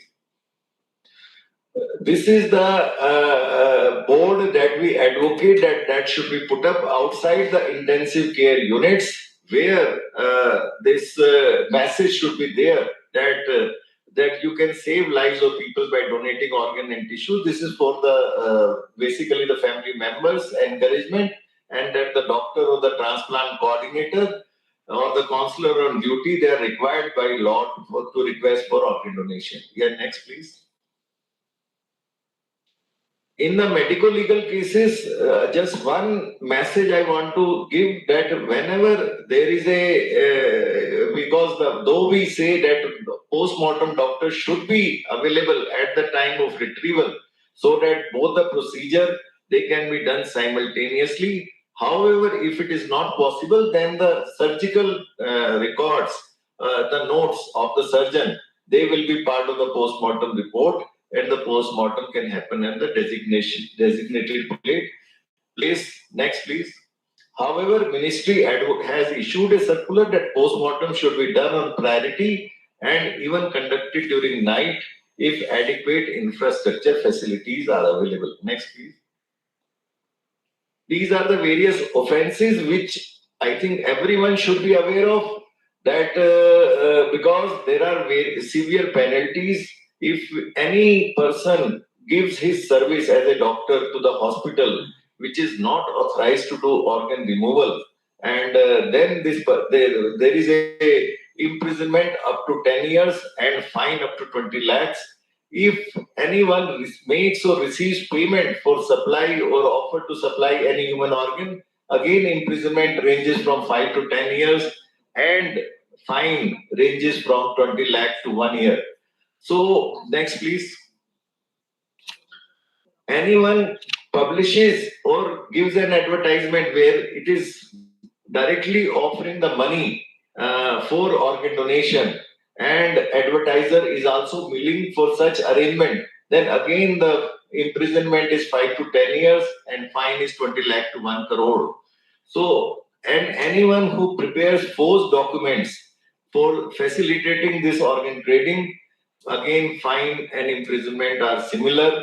Illegal dealings even in tissues, if somebody is doing, the penalties are very even in tissues like cornea, imprisonment 1 to 3 years and fine 5 to 25 years. So this is how the law provisions are very strict. Next please. One few slides on the recent changes, like because the government is working towards one nation, one policy. We now have removed condition of the state domicile, which some of the states had imposed for registering the patients for deceased donor organ. And second is the any person of any age can register for receiving deceased donor organ. Earlier, it was restricted up to less than 65. There should not be any fee for registration of patients for deceased donor organ. Next, please. Uniform organ transport policy also we are working upon in under the guidance of Niti Aayog with the 7 ministries. We have already finalized the standard operating procedure for air transfer, as well as the metro has also changed its rules to allow for transport of organs. This is done by the Ministry of basically Urban Affairs, Housing and Urban Affairs, where the metro is there. Next, please. Then recently, this is basically a letter we have proposed to the Ministry of Home for inclusion of uniform definition of death in the Registration of Birth and Death Act. This is under proposal. This is under consideration in the Ministry of Home Affairs. Next, please. Then withdrawal of life support guidelines have been received from Supreme Court on 24 January, and which provides for withdrawal where there is a futility of treatment is established, and definitely a brainstem death situation is also a futility of treatment. So now one can withdraw even if organ donation is not taking place. Next, please. Central government has sanctioned 42 days of special casual leave to any central government employee who, as a living donor, donates an organ, whether to his family member or to anyone else. So up to 442 days special casual leave have been sanctioned. Next, please. This is already, I told you, this repeat. Next, please. For improvement of brainstem death declaration in the hospital, we are carrying out brainstem death audits in the central government hospitals, but we are now planning to expand it to the entire country. Next, please. We would like to monitor these 3 indicators, that out of the total deaths, how many brainstem deaths were diagnosed, out of the total brainstem donors, how many actual donors were there, out of the total brainstem deaths, and whether today we heard about the deceased donor maintenance. So deceased donors, whether they have been correctly monitored and maintained. So these are the certain quality indicators that which many of the good countries are cutoffs, which are which is given in the brackets. But at least we would also like to reach those parameters. Yes. So way forward for us is one nation, one allocation policy we are working on. We are working on one portal only for the entire country and a national registry which is fully updated with all the data reported to this national registry and a digitized allocation. So this is the way forward already we have laid down for the NOTO. Next, please. So the certain key messages that we would like to give in the end, after learning about the law that death is an inevitable truth, मृत्यु अवश्यम भावी है, पर क्या मृत्यु के बाद जीवन हो सकता है? Can there be life after death? We say yes. Next. So why burn or bury when we have option to donate and save lives? So we should not be wasting organs. We should donate them and save lives. Next, please. So donate organs, save lives. Next.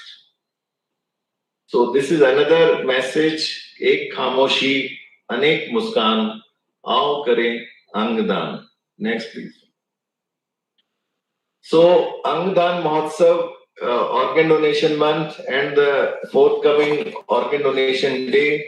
So this number we have already now NOTO is available on all the key social media platforms like Twitter, Instagram, and YouTube and Facebook. So let us get social, everyone.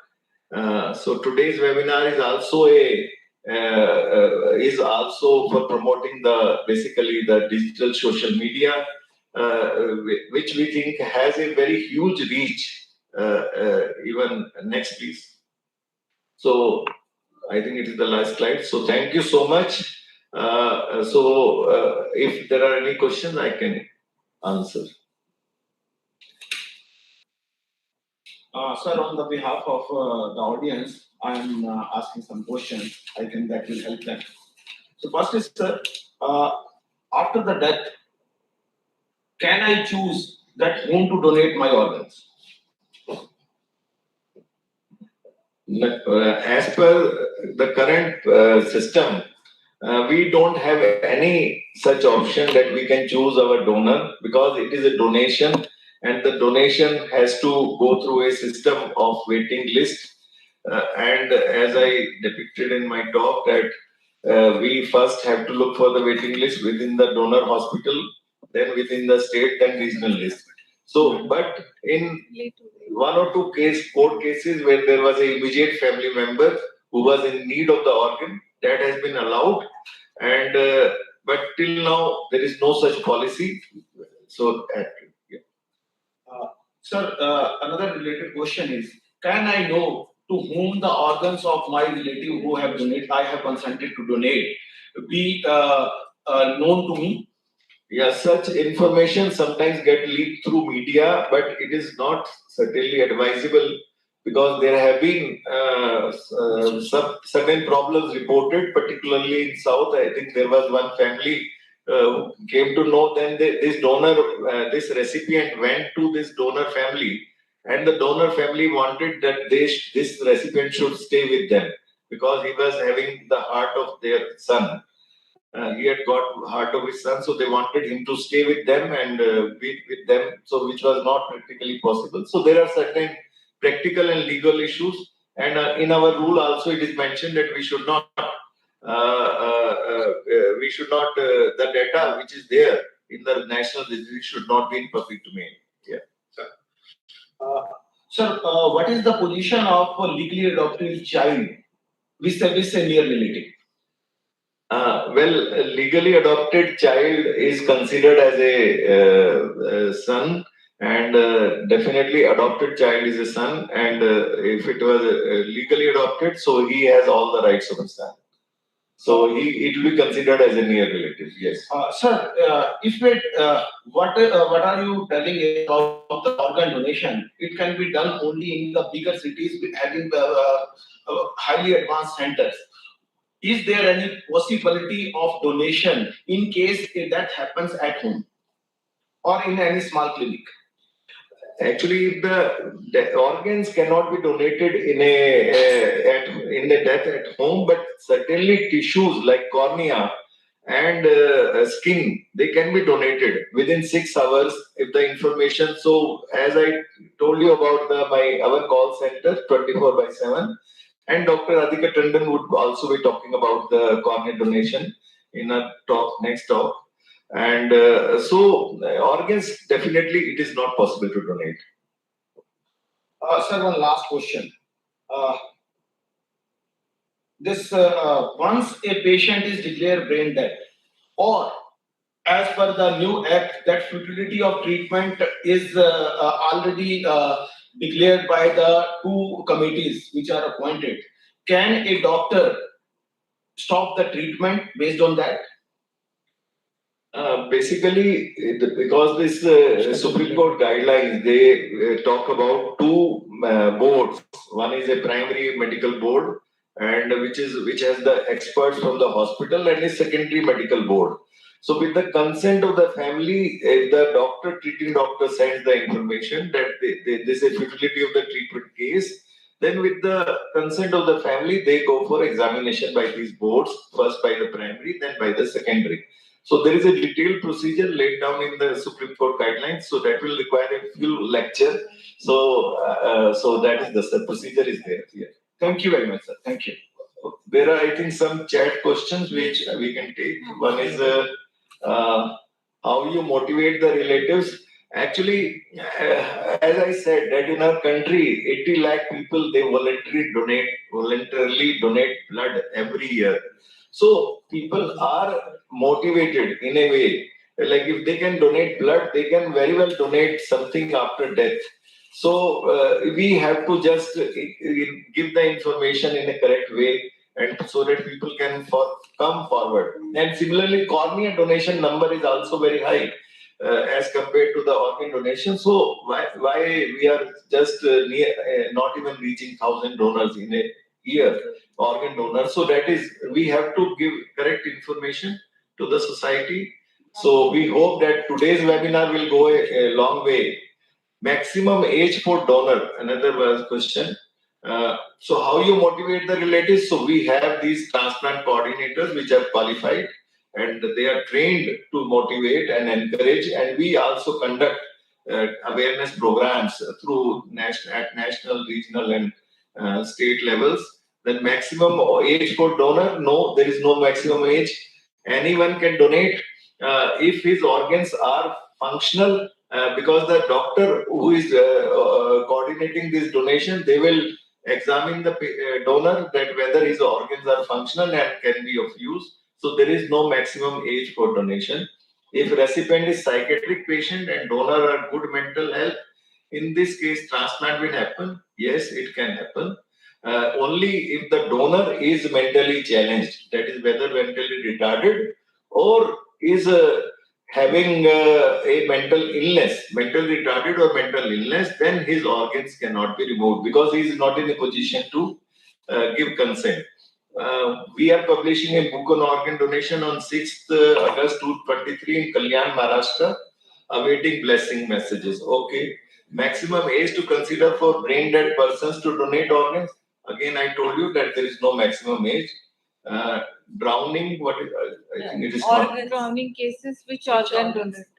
Drowning cases. So again, drowning will happen in outside the hospital. So there only the tissue donation is possible if the tissues are not damaged. Yes. नहीं sir, in case अगर hypoxia हो गया patient को, arrest नहीं हुआ है, and if patient reaches in the hospital, and then it depends. Mostly lungs are not available for donation in these cases, but if other organs are working okay, so they can be considered for donation.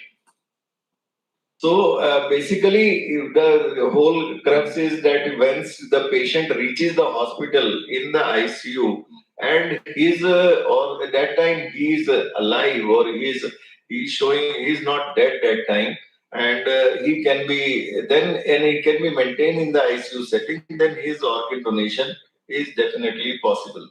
So there is a question regarding snake bite. Yes, sir. So Donation in case of snake bite. Donation in case of a snake bite. Again, it will depend upon the damage and organ damage which has been caused because of the snake bite, because there are 4 types of snakes which cause. So it will depend upon the end organ damage which is caused. So I think we can now go to the next session. Ashna, you can introduce the speaker, please. Thank you so much, sir. I'm sure that your informative talk will help and help the institutions as well to work on organ donation without any risk or without any tension, as they are legally completely protected. Everything is there in our act. Moving to our next session. Uh, do you know cornea donation constitutes large section of the cases we register every day of organ and tissue donation? Why? Because you can donate cornea even in case of natural death. To know more interesting facts and learn about cornea donation and transplantation, I would request Dr. Radhika Tandon, Professor of Ophthalmology, AIMS, to address the next session. Why is this not coming? Hello. Yeah. Good afternoon. I hope I'm audible. Am I audible?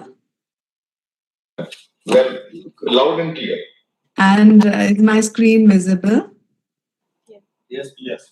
Okay, thank you so much, and many congratulations to Notto for having organized such a wonderful webinar on such a valuable topic, which I'm sure is going to make a huge difference to the process throughout the country. I'm going to cover eye donation and corneal transplantation, changing scenarios. What I mean by changing scenarios is over time, how we have evolved based on the analysis of our situation, the data that is generated, and from time to time, how certain measures have been taken, and with support with the government of India, every help has been extended to make the process simple. And of course, there are still several things which need to be done, and I will mention the key things where relevant, so that we can further improve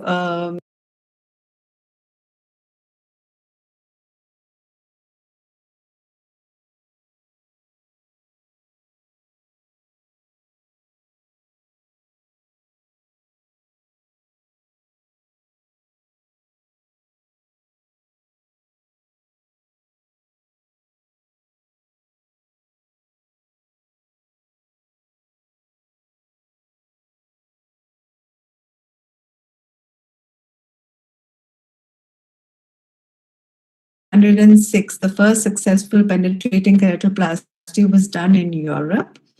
And corneal transplantation started as a clinical process all over the world, and it is known to have a very high rate of success because of the nature of the tissue, which is avascular. And I just want to mention that the concept of an eye bank, so earlier when it started in Europe, it was a direct transplantation directly from the donor to the recipient. And in fact, the first transplant was from a live person who was having the eye removed for a particular disease, and then it was transplanted in a sort of an emergency situation.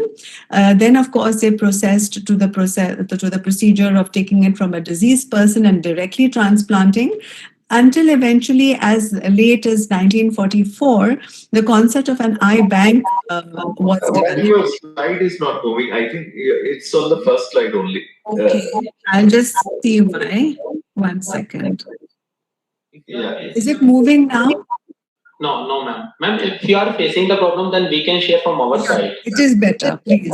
Yeah, Please ma'am, please share stop yours. your share screen, ma'am. I'll stop sharing and I'll share that on. Yeah, we will share. So to avoid delay, I will mention that the concept of an eye bank then started in USA in 1944. And interestingly, in India, the first eye bank was started in 1948. So it was just 4 years later. So India actually has been much in the forefront in this field all over the world. Just see if you can find the slides and share.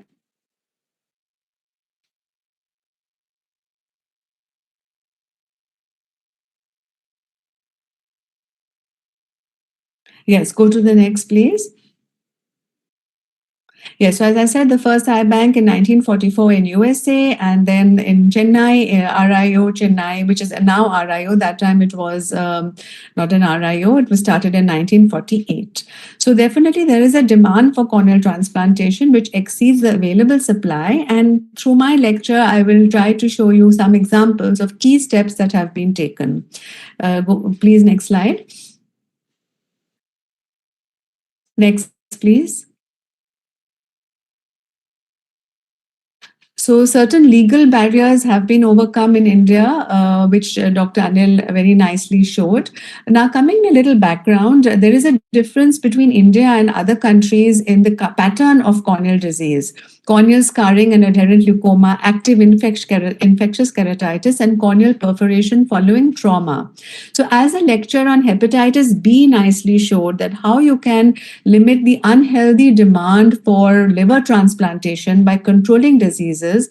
Here again, it is very important that we improve the healthcare services and healthcare service delivery in our country so that these conditions are removed from our waiting list. It is very sad that very young people are still having their eyes damaged for these reasons, which are totally preventable, particularly chemical injuries and trauma, including children. And also, we still see vitamin A deficiency in North India. So I want to stress that when we're talking about the concept of curing corneal blindness, we must not look at a small aspect of only chasing the goal of corneal transplantation. It is very important that a collective measure is taken to improve healthcare and knowledge in the community for preventative care. Next, please. So I'm just giving you a spotlight now of one random year, the National Progress Perspective in 2000. So you will see that the pattern of the distribution of the corneas donated were extremely high in Tamil Nadu, Gujarat, and Maharashtra, and Andhra Pradesh, Karnataka. So largely it was South India. Next, please. And over the years, the pattern has been changing. Next, please. So gradually now, say 8 to 10 years later, the contribution from Andhra Pradesh has increased. But still, if you see, the North India has been a little bit behind. So that is why, knowing this data, we have to focus on what are the hindrances in this part of the country and try to work on those weaknesses. Next, please. So national campaigns then have been stepped up, and looking at the data of 2000, and then efforts were made to increase the knowledge and the contributions in North India. So slowly, all over the country as well as in North India, the numbers are building up. But you will see that there is a great mismatch between the collection and the utilization. So here again, we need to improve our utilization. We need to improve the resources for sharing of tissues. There are some states where they do not allow the tissue to cross the border. So such kind of rules where one particular state has taken a decision on their own that tissues will not cross that border. In fact, there are 2 states in India. So such things should be discouraged, and the central government and NATO should monitor such things, because the eye donation, cornea donation is a national resource, and there is no point in restricting it to one area when there is a shortage in the other area, and immediately such restrictive practices should be discontinued. Next, please.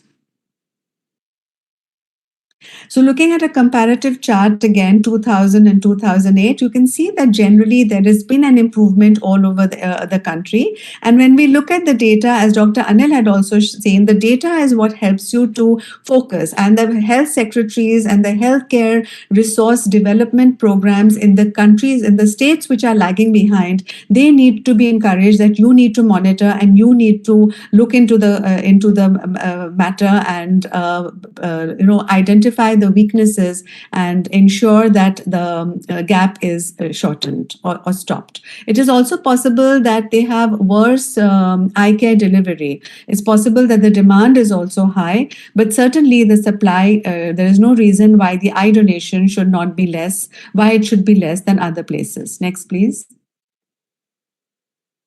So I'd like to give you a spotlight from the National Eye Bank as another example. So when we looked at this kind of concept, where we looked at the data in 1998, and then we also looked similarly in 2008. So when you look at data, then you have an actual value, you have a number, and you have data with which you can go to the administrators and the authorities to ask for what is needed. And you have to analyze what are the exact reasons why we are falling short. So this is just a number. It's not a matter whether it's 500, 600, or 700. I'm just trying to explain a philosophy. And one thing I would though like to highlight, we consider cornea as extremely precious.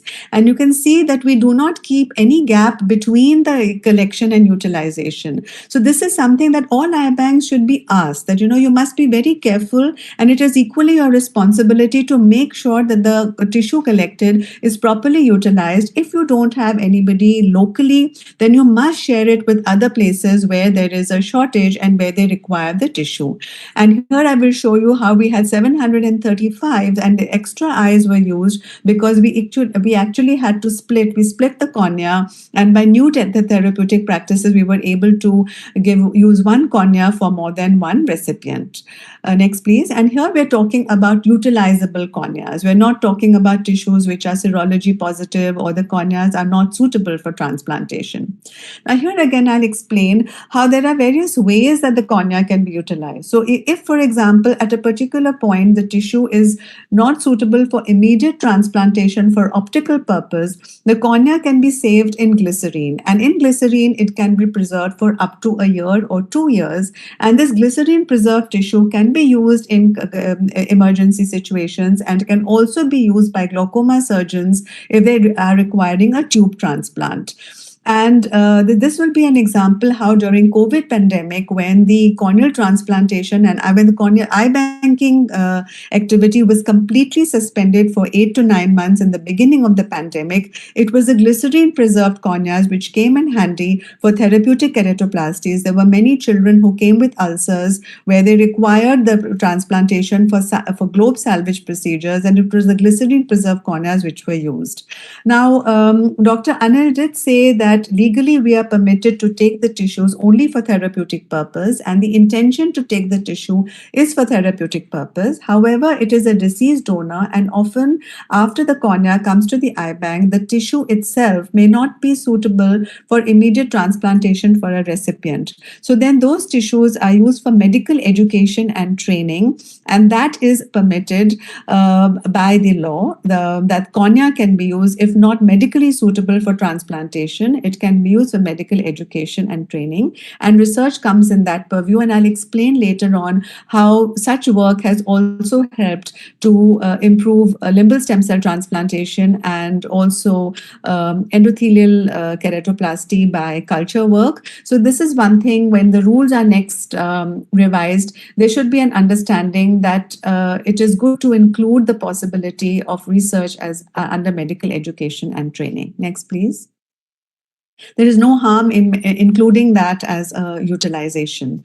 So here I'll again like to explain that how corneal surgery has evolved. So now we have this procedure called DALK, deep anterior lamellar keratoplasty. So tissues earlier which were considered unsuitable for optical keratoplasty, they can now be used for DALK. So that I would like to explain that. So therefore, places where the utilization was low, those eye banks should be encouraged to share it with surgeons who are doing the DALK procedures, and similarly patch graft, stem cell culture, and so on. So over the time, the kind of surgery and the technology has improved. So therefore, the utilization also correspondingly improves. Next, please.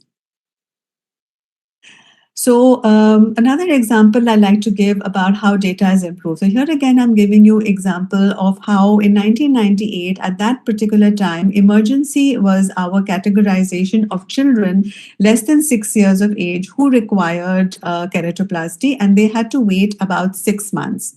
And similarly, top priority are people who are bilaterally blind, and there were 270 patients who had to wait about 12 months. By reorienting the priority and making sure that the optical grade tissue was assigned on a priority basis to this level of patients, we were able to ensure that the waiting list for these very highly requiring group of patients reduced to nil. And of course, correspondingly, we have to continue increasing the supply so that no patient should wait for a long time for a corneal transplantation. And here again, I would encourage that it is also important to have better eye care services so that the unhealthy demand of so many patients requiring corneas for corneal scarring, healed infections, and trauma should also be reduced so that we can bridge the gap. Next, please. So here I'm giving you another out-of-the-box thinking study of death to preservation time and its impact on utilization of donor corneas. Dr. Anil mentioned that deceased donor, the tissue should be harvested in less than 6 hours. So I'll explain a little bit what I'm going to present here. Next, please.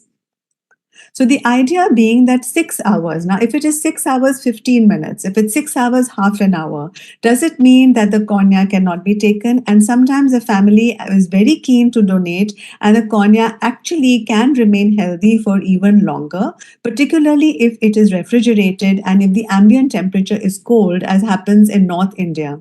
In many countries which are of temperate climate or if the bodies are refrigerated, this death retrieval time is even 24 and often even 48 hours. So therefore, why do we have this 6 hours distinction? And we want to explain that it is not mandatory to have this 6 hours distinction.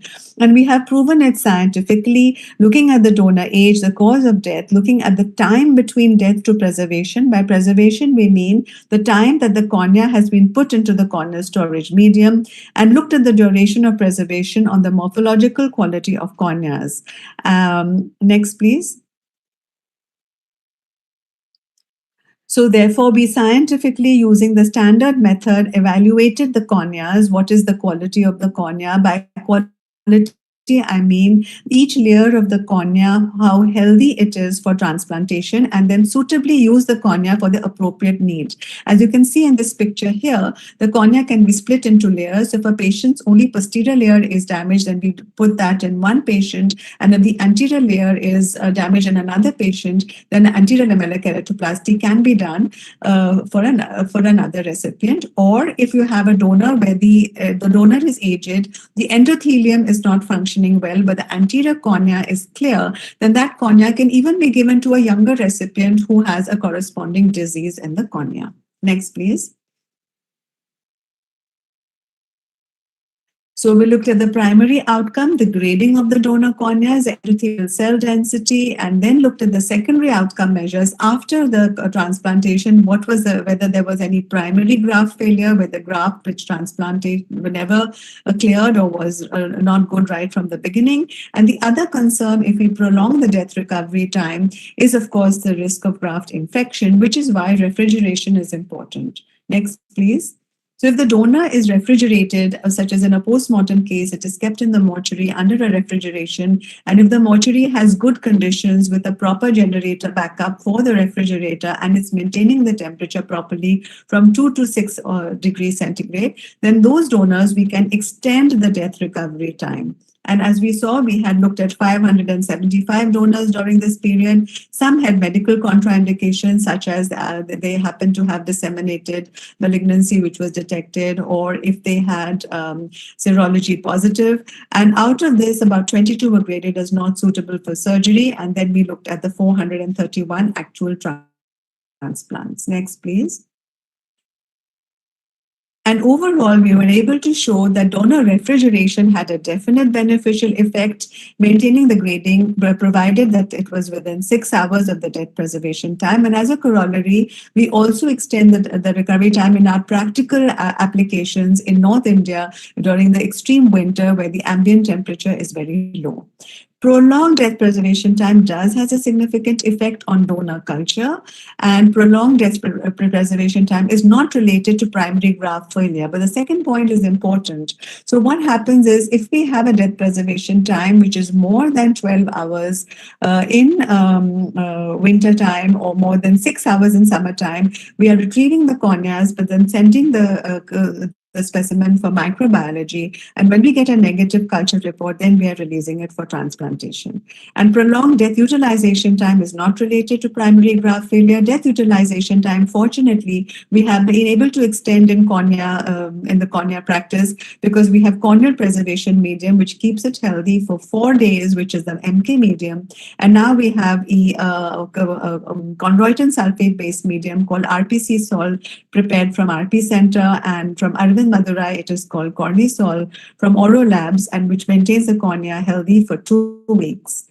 And the rate of primary graft failure was not related, but yes, there was a chance of graft infection, which was more common in the therapeutic grade corneas, that is those corneas which were considered not suitable for optical keratoplasty, but were used for emergency purposes. Next, please. So now I'll give you a little brief on recent trends in eye banking keratoplasty, continuing my theme of how over time with the data and the practice we have prolonged we have expanded our scope. Next, please. So endothelial keratoplasty, as I said, where the endothelium is transplanted, DLEC, DSEC, and DMEC. These are different ways by which the endothelial layer can be transplanted. Next, please. This gives, when we do a corneal transplant, we want the cornea to survive longer. Because if the cornea doesn't survive, then the patient comes back for a repeat transplant. So that repeat transplant or repeat keratoplasty is again increasing our donor demand. So the better results we get, the less resurgeries we do, the less rejections and better outcome, the better is the outcome of the service provided. Now, when we start these high-tech examples of surgery, then of course we require corresponding donor tissue, the eye bank, the surgeon, and the patient. And we're looking at different means across corneal keratoplasty centers all over India, as well as eye banks, how we can improve these measures. And of course, this also means there is an implied cost, and this is also to be taken into consideration. Next, please. So pre-cut tissues for surgeons in India, because as Dr. Anil explained, there is no payment or no exchange of money. Next, please. Payment or exchange of money for the donation, but the process of preserving the cornea or making the tissue available for the recipient, there is a cost involved. And at present, entire process of corneal donation and transplantation has been on charitable means. And the whole concept is that everything should be free. So in government hospitals, yes, a lot of support is given from the government, but in the private place also, it is difficult for them to support totally on charitable measures. So giving an example of pre-cut tissues, because it is not possible for all surgeons in India to have the skill and the means to separate the endothelial layer. So as a sort of concept, whether in India we can provide these amenities as it provided in advanced countries like Europe and USA, it was seen whether pre-cut tissues can be provided. So an RP Center was started in 2008 as a model, but it was surgeon-driven in the OT. Whereas in another model, an example is LVPI RIEB Hyderabad, they're looking at it as technician-driven in the eye bank. And then there was a corneal distribution system model, which was also experimented with by EBAI and SightLife, looking at the amount of requests per month. And this is the example of what was a need for the private eye banks to provide the tissue, which then the patient would provide from the corneal transplant center. But in the government sector, of course, there is no charge. And we would like NOTO to really step in here, and it should be a national distribution system using the government facilities rather than depending on private entities for this. Next, please. So options, of course, manual and automated. So a manual is inexpensive, so the surgeon has to be trained, and automated is expensive. Next, please. So, of course, surgeons need to be trained. So just an example of microkeratome dissection, there is a device, the cornea is fitted into it, and then it is prepared, and it is a well-explained procedure, and it is well documented and published. This is the kind of technique that we are following in centers which have the facilities. Next, please. So the fixation is done on an artificial anterior chamber. Next, please. Then this, next, please. And then the tissue is cut. Next, please. With a slow pass. Next. So this is the initial, and then the tissue is available. Next, please. The anterior lamella can be given for one recipient. Next, please.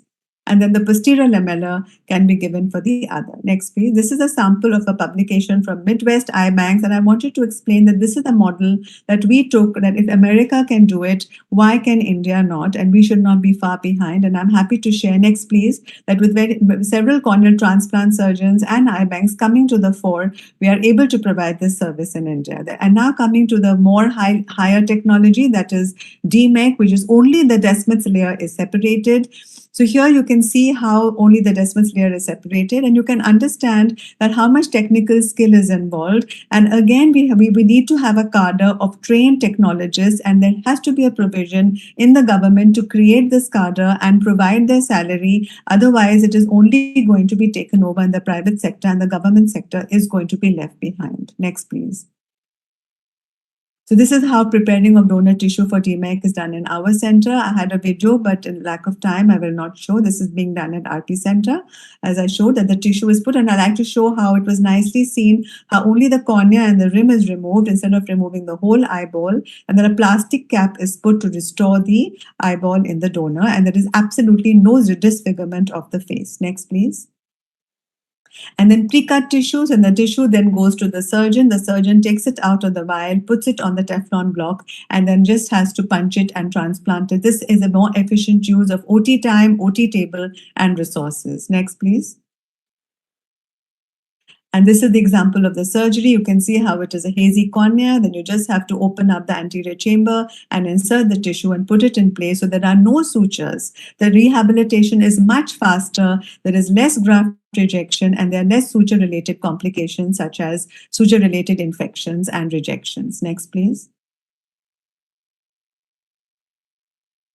So assessment of eye bank prepared posterior lamellar. So here again, I'm giving you an example of the initial peer-reviewed publications based on which we have followed. Next, please. And it has been confirmed that eye banks can prepare. It is a more efficient system, but then we need to have the resources. We need to have some measure that the tissue can be transplanted and can be transported, preferably free of charge by the airlines.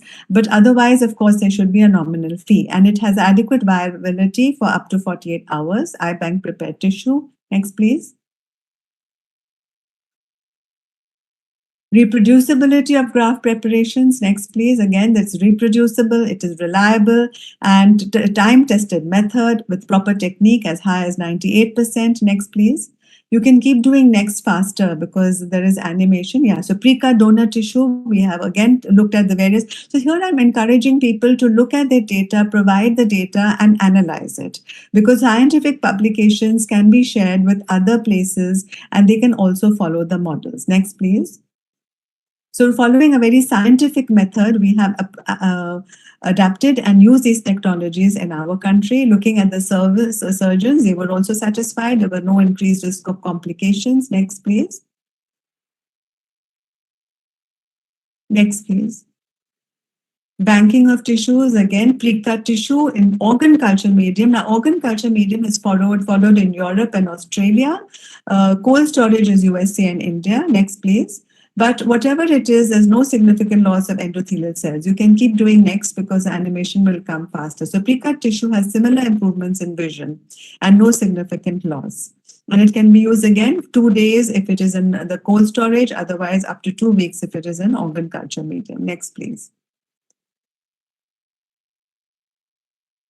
Now, looking at the previous data, we found that there was a shortage of tissues in North India. Next, please. So what did we do about it? Next, please. We again analyzed what is the weaknesses. We looked at the collection in India versus Delhi. Next, please. So but what was the problem solving? We adopted the hospital corneal retrieval program, which has already been successfully used in many centers in South India. Rather than waiting for the donor family to call the eye bank, we felt that we should approach the donor families where there has been a death in the hospital. Next, please. So for this, we required eye donation counselors. Next, please. There is no cadre of eye donation counselor again. There was no cadre at that time. So we then looked at the data that we can have a consolidated Delhi centralized hospital corneal retrieval program combining several corneal transplant centers and eye banks in Delhi, supported by SightLife initially, funding was taken and HMSC clearance was approved, taking the major large hospitals which were ideal for HCRP. Next, please. And we were able to generate data to show that having trained counselors with dedicated work for this purpose and also proper supervision and also monitoring of their outcome and the death time, their posting schedule, and encouraging them to discuss what were the problems they had. Next, please. We were able to have a concerted effort to show that there was an increase in the numbers. So based on this now, the National Program for Control of Blindness has recognized this cadre of eye donation counselors, and eye donation counselors are being posted in major hospitals on a contract basis to support hospital cornea retrieval program. Next, please. But still, further improvement can be done in this. We have improved, but there are a lot of hindrances in the system. And then later, with NOTO's help, we can try to see how we can make this again more efficient. But I just want to give an example of how taking collective measures, one can improve the performance. Next, please. So there's been a growth in the total transplants. And here again, we must concentrate on optical tissue growth. There is no point in taking tissues and not utilizing. So one must also focus that there is every need to make sure that look at the reasons why the tissues are getting damaged, why the tissues are not transplantable. So this is again something that we must be very alert about and try very hard that all the tissues are properly transplanted and utilized. Next, please. Of course, certain cases it's impossible if there has been, say, it turns out to be serology positive, but that's not what I'm talking about. I'm saying every transplantable tissue must find a place in a recipient. So giving a few examples of success stories. Next, please. So at the RP Center, we have our director and we have changed our format. Earlier, there used to be only one officer in charge. Now there is the chairman, co-chairman, and an officer in charge. This has made a difference because there's a whole team, people who can do brainstorming, there's staff, infrastructure, and funding. Next, please. Please carry on. So based on the data we generated, and because we did not want to be dependable on external agencies for funding for eye donation counselors, we were very grateful that the director accepted our request and was able to give us patient care coordinators. As I said, eye donation counselors and grief counselors are terms which are not there in the government cadre. And in fact, as a different aspect, I think patient care coordinator is a much better terminology because that person is actually taking care of the donor family as well as the recipient, concept. So patient care coordinator is what we call them in AIIMS now. Next, please. And as we see, we have had a very high rate of utilization, more than 70%. Next, please. Then during COVID pandemic, what did we do? We made sure we utilized all our glycerine preserved corneas. These are our statistics of our patient care coordinator statistics. Even at the time when there was a drop, we made sure that there is a good utilization and there is a very little gap, only a gap of 6 corneas between 80 and 74. So this is what I would encourage. Every eye bank should be encouraged to do. Be very serious about utilization as well. Next, please. And we keep monitoring, we keep discussing with the patient care coordinator. We have a scientist now who is monitoring the data and repeatedly reporting to the officer in charge. And sometimes, for example, if there are any gaps found, immediately a corrective measure is taken to make sure there is no drop in our performance. Next, please. So this is just an example how we keep monitoring every month. Next, please. Next, please. You can keep going. This is just an example. So how extremely important it is that such statistics should be monitored. And I would encourage NOTO to keep monitoring the statistics that it gets from every tissue bank in the country. Is it getting the statistics on time and what are they showing? Next, please. The NOTO, ROTO, and SOTO. Now, coming to multi-organ donors, we suddenly noted some unexpected challenges. We suddenly found that there were a few multi-organ donors where every organ was donated, but there were a few of them where the families refused the tissue donation. So here again, we discussed with the coordinator and the team, and we found that the families had the reservation that all the organs are within the body, but the cornea is outside the body, and when they would take the body to their village, there would could be a question as to why was this done. So here again, we made an effort. We then took before after photographs, gave it to the counselors, gave it to the organ donation team, and said that please talk to the donor family so that there is no gap. So here again, cornea donation provides comfort, and cornea does not lead to any face disfigurement. Next, please. So this was a very unexpected, the promotion, motivation, efforts to always engage the hospital staff, the nursing staff, the ICU staff in all activities. Next, please. Again, we continuously monitor, and even the non-utilization of cornea, we keep looking at it to make sure that there is no gap in a utilizable cornea which is not used. If any change in the protocol is required, such as the death preservation time, we keep changing it according to the season and depending upon the culture results. Next, please.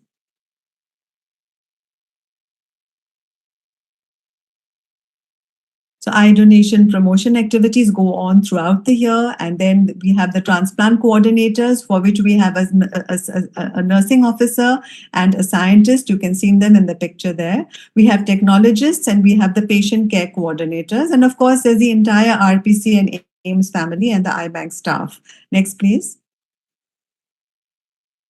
So it is a joint effort of everybody. It is not a single person. Everybody contributes to the ecosystem. Next, please.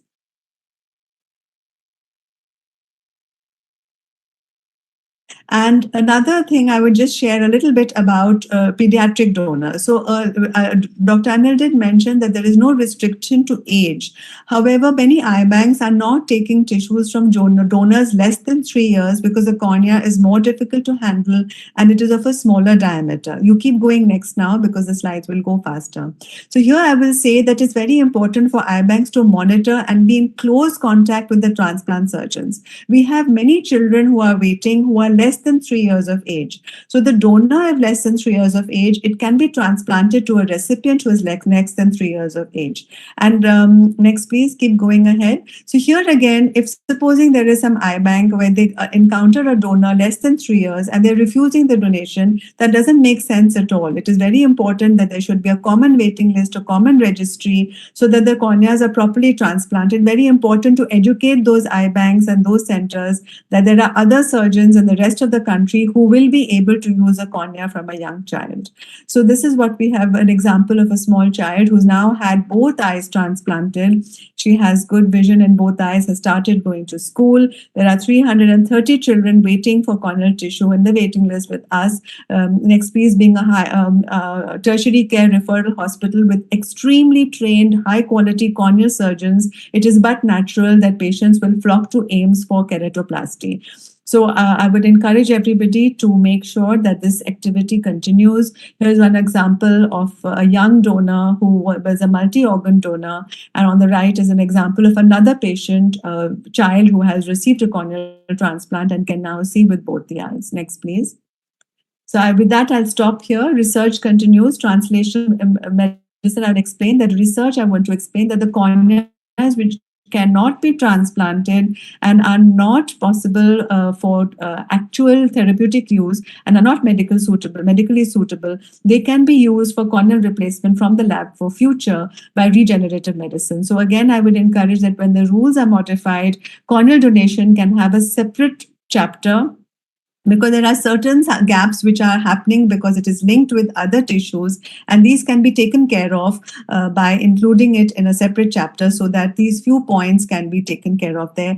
As has nicely been explained, we had a lot of trouble when trained technicians were barred from recovering, and it had to be only an RMP or an MBBS doctor. And we're very grateful to the efforts of everybody for reinstituting the permission for trained technicians. Similarly, we do have some requirements from many eye banks, and it will be very nice if in the next rules, a separate chapter can be kept for cornea. Thank you very much. With that, I'll stop here.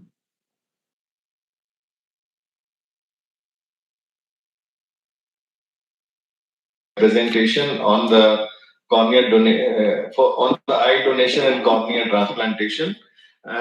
Definitely, you have given the AIMS experience as well as the National Eye Bank experience, and you have highlighted many of the key, basically key take-home messages for everyone to take home, that The role of eye donation counselor is very important. Cornea utilization needs to be improved, and that remains a big challenge, especially because AIMS is a tertiary, is a highly, is a rather a super specialty of with all the facilities is available. But in many of the peripheral centers, the cornea utilization rate is very poor. That is observed, and especially in some of the states in middle part of the India, where though corneas were donated, but utilization was poor. Then you also highlighted the role of the patient care coordinator, which is, I think, a good concept. We have the transplant coordinator as a organ donor, where we divide them into the recipient coordinator as well as the donor coordinator, because because if the volume is large, then they both one of them works for the on the recipient part, another person works on the donor part. So similarly, patient care coordinator, as you highlighted, can play a very vital role in improving the outcomes. Certainly the need for a separate chapter that will definitely, last time also we tried to divide, but now we can have a separate chapter also later on whenever the amendment is brought in. Training, but one, because trained technicians have been allowed, but sometimes we find that there are gaps in training, because if you are not trained, then you will be causing damage to the cornea during retrieval. So that is, I think, needs to be taken care by the medical colleges where the trained ophthalmologists are available, and because it is not so easy to presume that these have got trained unless they have done hands-on retrieval and eye donation on their own. So I think some protocol for training needs to be put in place, and a minimum duration of training has to be ensured. So if there are any, I think in the chat we are not having any question, but if there, Dr. Kishan Kumar, our senior chief medical officer, would like to ask you questions. Thank you, madam, for such a nice presentation. And I feel that tissues are the lowest hanging fruits. And if we put together our efforts, we can do a great job in this direction. So, few questions, madam. What are the contraindications for corneal donations? Will you please tell us? Yes, so known contraindications would be if the patient is known hepatitis B, HCV, or HIV positive. If the patient has disseminated systemic malignancy such as leukemia or lymphoma. If there is a possibility of highly infectious disease like rabies or COVID active at the time of death. And then there is a little gray area of active septicemia at the time of death. And unfortunately, many places, when they certify the death, when it's happened in hospital, often septicemia is just mentioned like that it is a septicemia as a possibility. So therefore, for septicemia, we would say that it is not an absolute, it is written as an absolute contraindication, but it depends upon how carefully that septicemia diagnosis has been made. So this is something that we can be we can look at it into more, that when doctors are certifying septicemia, then one could, so therefore what we now tell our eye-bank staff is, if supposing you go and there is a septicemia, then you look at the doctor is consulted, the medical director, and they will see if there are any features which are suggestive of active septicemia at the time of death, or the treating physician, because definitely it would have taken place in a medical ward or some ward under the care of some doctor. So we talk to that doctor and let them say that even though the diagnosis is saying suspected septicemia, what do they feel? And then the last step is then, if the family is willing to donate easily with the knowledge that we will culture the tissue and if suitable, we will transplant it, then we take the tissue, we send it to microbiology. We keep the tissue, send the medium for microbiology. And if we get a negative report and the cornea is very healthy, we then transplant it.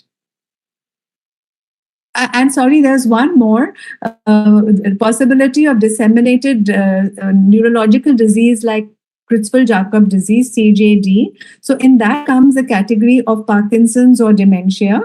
So those are that is one which is again an area which we avoid taking. Otherwise, we take the tissue and then we screen it in the eye bank, and of course we take a blood sample for the serology testing. Second question, madam. Do there need to do the ABO compatibility and HLA matching in case of corneas or not? Luckily not. So there have been many studies done in the past where they saw whether ABO incompatibility or HLA matching made any difference, and it was not adequate, statistically significant. It did not make a difference. So world over now it is recognized that it is not required. So that is one thing, because fortunately the cornea is avascular and the antigens, and we are also very easily amenable to immunosuppressive therapy because we give topical steroids. So therefore, luckily, it's not required at all. Madam, regarding this medium for preservation of cornea. So there are very few products available in the market in India, and I think you are one of the institutions which are, I think, manufacturing in-house this medium. So is it freely available now? Is it costing, and how much is it costing? Yeah, thank you for raising this point, and it's an extremely important point. So ever since the beginning, ever since Professor Madan Mohan was, started the eye bank, and he was chief of cornea and chief of the center, he had started that Makary-Kaufman medium would be provided in-house for our center.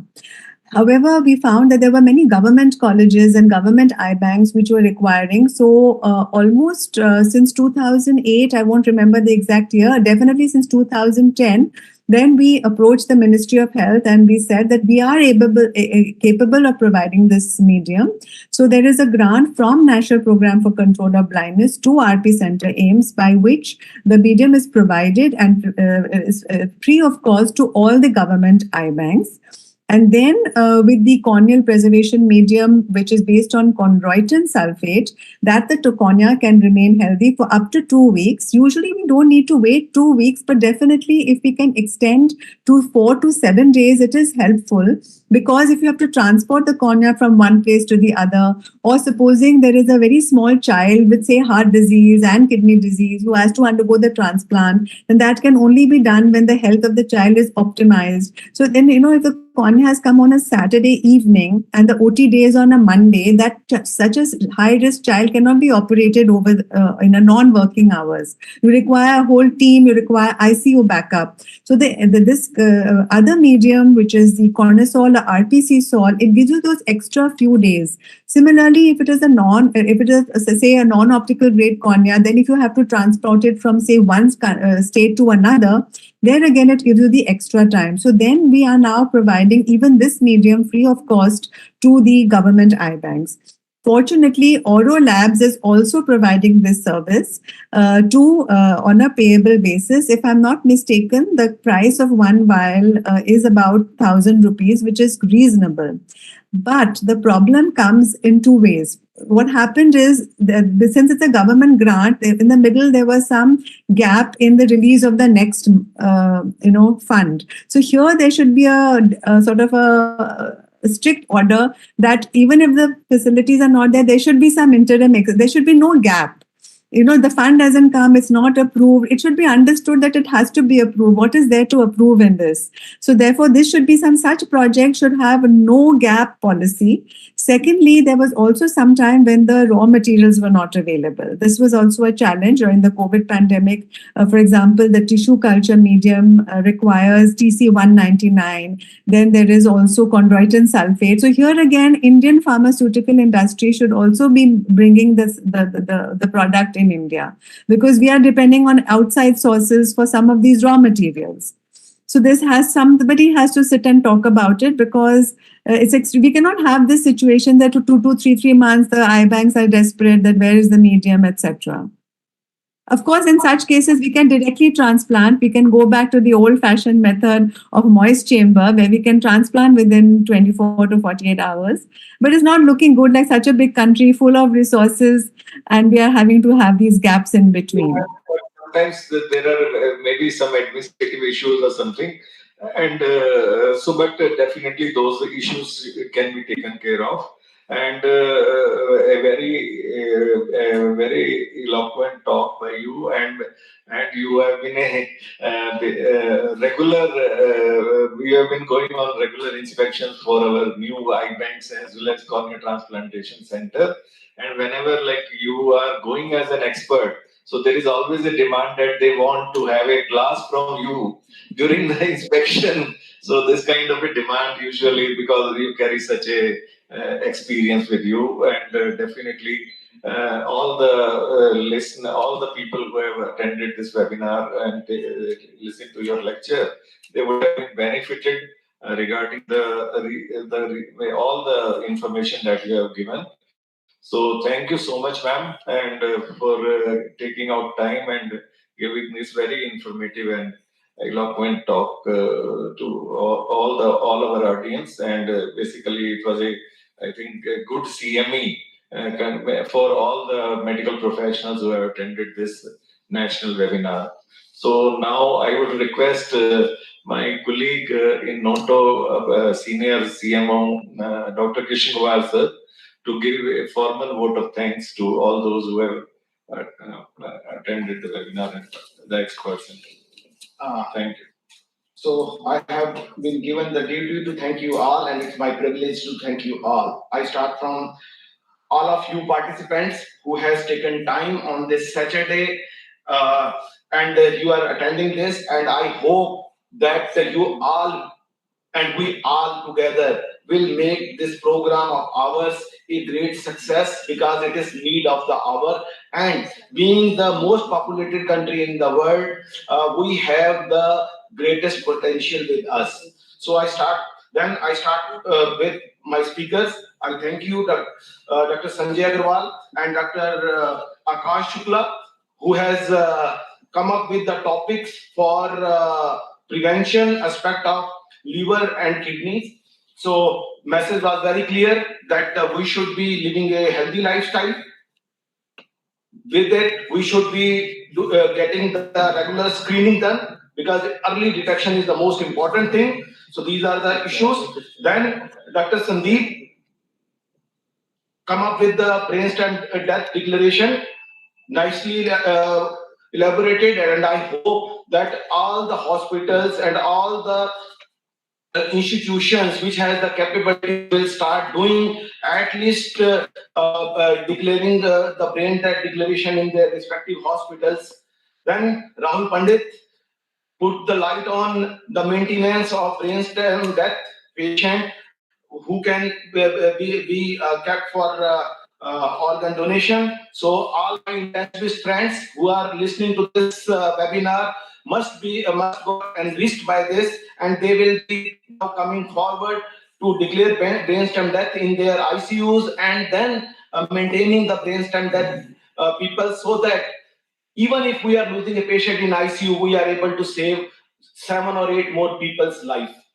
Then Dr. Anil Kumar sir, he elaborately and very clearly discussed the legal aspects of this organ donation, and in addition he has highlighted what our government of India is doing to promote the organ and tissue donation in our country, and he has clearly shown that progress is being made, and it is with all the efforts of you and we all as a team. So you have seen in the slides that we have achieved the maximum numbers in many organ donation, diseased as well as live donations. And then in the last but not least, I come up with the corneal recent advances in corneal transplant. What are the new technologies? Now it is not only that one cornea can be used in one, it can be used in more than one patient. Two, she emphasized the importance of pediatric corneal transplants. Thank you to all. Then thank you to my our DG Saab he is a very known teacher, non-academician, a physician up to the core. and he is very, very enthusiastic, and he is very, very focused that that it is the prevention. Prevention is aspect of the which is the most important. Whatever we do, whatever we will not able to fulfill the demand if we are not taking the preventive efforts to safeguard our organs. So I will request you all, please look into it, live healthy lives, and if donation is the second step, please take care of yourself. At least don't become a recipient. And in the last, I will thank NIC team. Without their efforts, Mr. Dan is there, and without his efforts, we would have not been able to interact with you all throughout our country. So thank you very much, NIC team.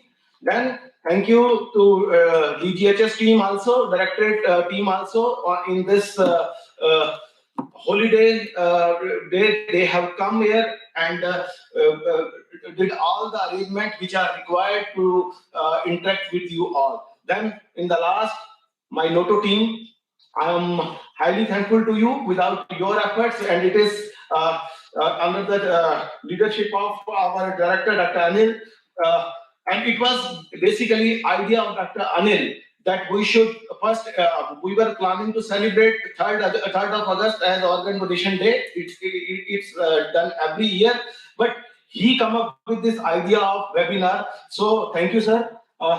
Now with this webinar, we are able to reach each and every corner of my country, and I am able to interact with you all. So thank you, Shiny. Thank you, Avdesh. Thank you, Archana, Girija, Bhushan, Reena, Rajesh, Bharti, and Shriram. Thank you very much. Stay blessed and have a wonderful time. Thank you very much. So thank you. We look forward to more such webinars in future. So thank you all. So bye.